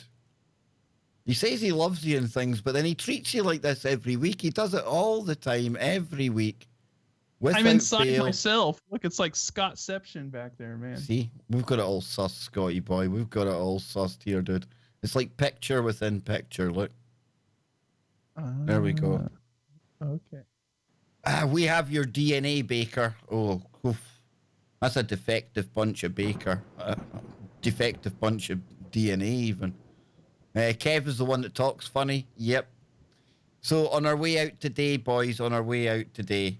I say boys, it's only me and you now, Scott. Right? No, it's boys, because I'm behind myself. True, You're true. You're talking to multiple Scots now. So. I didn't get it wrong. So if you want to do all this again tomorrow, I would love to see you all back here tomorrow. And we can get into even more extreme, crazier topics. We'll take a look at what's been going on at Carmel, Maine. We'll see what's been happening with that kind of woo out there. Scott is absolutely loving this whole kind of thing where he's behind himself here. Must admit, I'm kind of liking it myself, Scott. Kind of weird. Kind of freaky. It's kind of freaky, yep. It's almost artistic.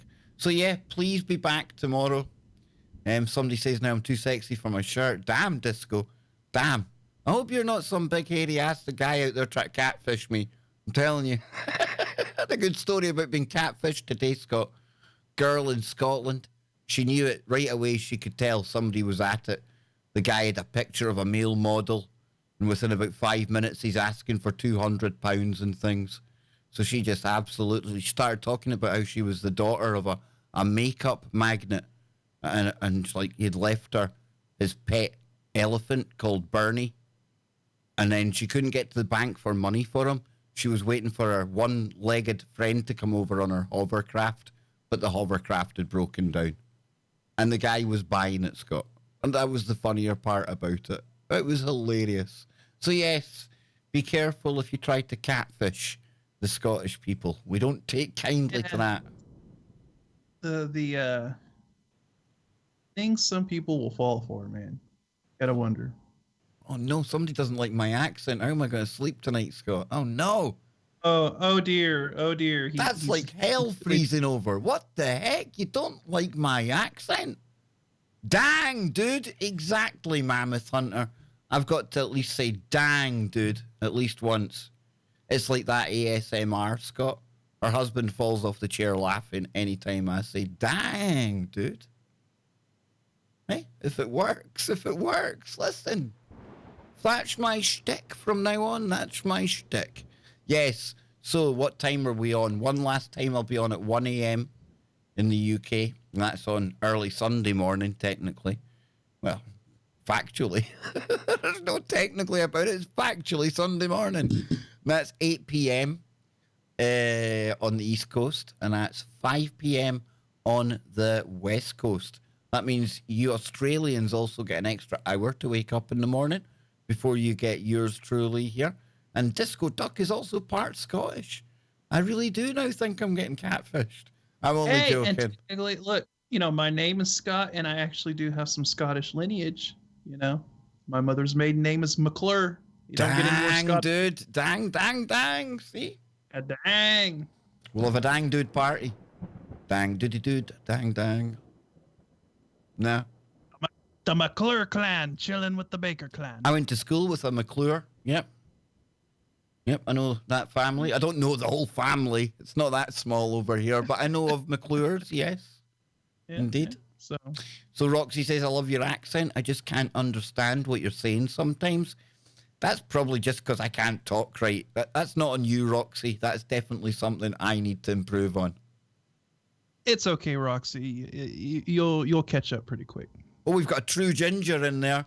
They must have Scottish blood in them. Oh, I bet you burn like toast in the summer. Oh, not very kind to the old when the sun's out. Ginger people, they cook, Scott.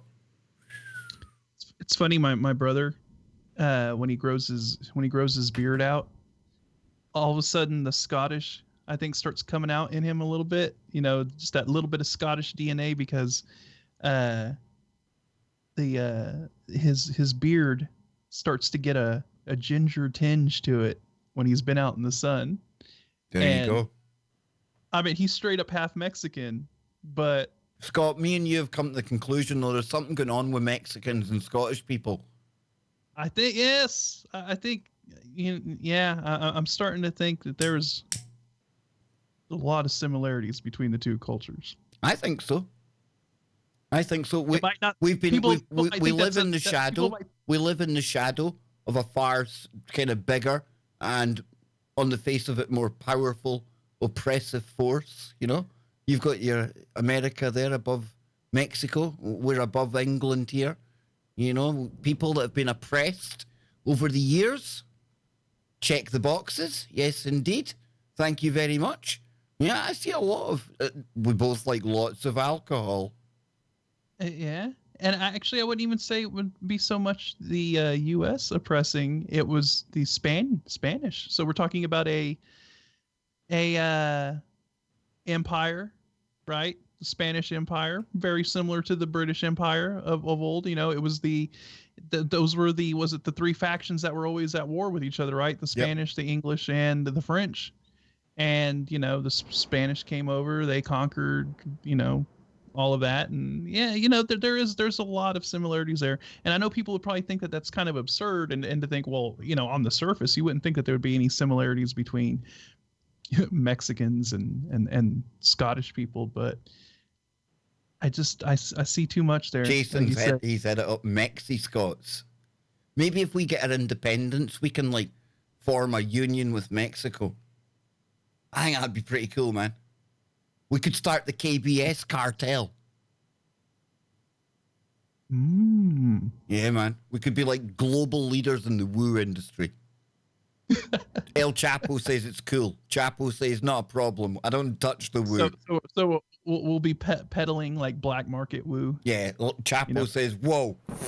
Hey, one thing flooding the world with coke, but woo, the like you boys touch? That's hardcore. I'm out, Kev. Cartel woo. Yeah, like we're standing in a shady alley and we're like, hey, got some good woo for you. We open up our coat and there's like a UFO or something. I've got some fresh men in black in from Australia. No, nobody's tried these men in black before. You should see them. Damn, dude. Got some fresh hat man. Oh man, yep, big time. Dry chupacabra. Oh, dearie me. Or the Scotsicans is what we can call the them. Scotsicans. I like that, man. We could have two cartels: the Scotsicans and the Mexi Scots. They could like fight each other. Like obviously a fake fight, Scott. One could peddle in dark woo, the other one in light woo. You could have one of them like all shouting about Mercury retrograde. They've got a cure for it down the dark alley. See? All I gotta say is that, go to a Mexican wedding and then go to a Scottish wedding, and I guarantee the next day you're gonna wake up with probably a very similar hangover. And 9 months later, there's a baby boom. Yeah. Yep. Usually you can tell when people have babies. You look back on the calendar and you think, yes, so-and-so got married that week. Look. Yes. So yeah. What time is it in Scotland? It's time for me to get going. It is 3:11. 3:11. Interesting numbers there. Not as interesting. It is 9:11. Oh. Dang, dude. Dang. Dang. Yeah. 3:22. That would have been a more interesting number. Obviously. Some skull and bones indeed, sir. But listen, folks, again, thank you all. I mean, not just Freaky Friday. We had the whole afternoon stream as well. You give so much time to the channel. I just hope that we give you half as much content back as you deserve, because you deserve the very best. So until tomorrow, keep it real. Keep hunting for that woo. But don't let your brain turn to black goo. I actually got it to rhyme this time, Scott. Did you like that? Come on, man. We done it. See? We done it, dude. Kev. Yes. Yes. I thought you were shouting me back. I thought you were going to give me some wisdom there. Well, no. Come on, man. You were going to tell me something. You've got it there. I was distracted by the chat. Somebody says it looks like black goo is trying to take over behind me. Like I've become like the blob in the background. If we could do that mirror defect, Scott, that'd be quite cool. Hang on. Like, just before we go, I'll show you what I mean. Copy that. Paste duplicate. No, that's not the right one. Don't be stupid. Don't start doing this to me now. Where are you? Copy.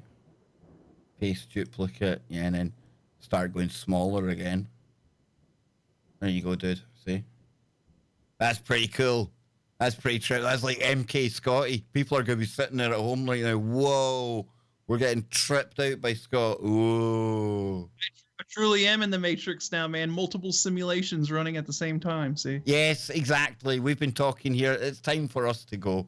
It really is time for us to go. When I've started like messing about with Scott's camera to this extent, you probably when we're playing around like this, yeah, it's probably at that time. Mammoth Hunter, one last time just for you, my Australian sister. Dang, dude. Dang, dude. So there you go. OXO in the chat, mezcal. Yep. I brought that up to Kev one time. I had me some mezcal with the scorpion in the bottom of the bottle. Very interesting stuff.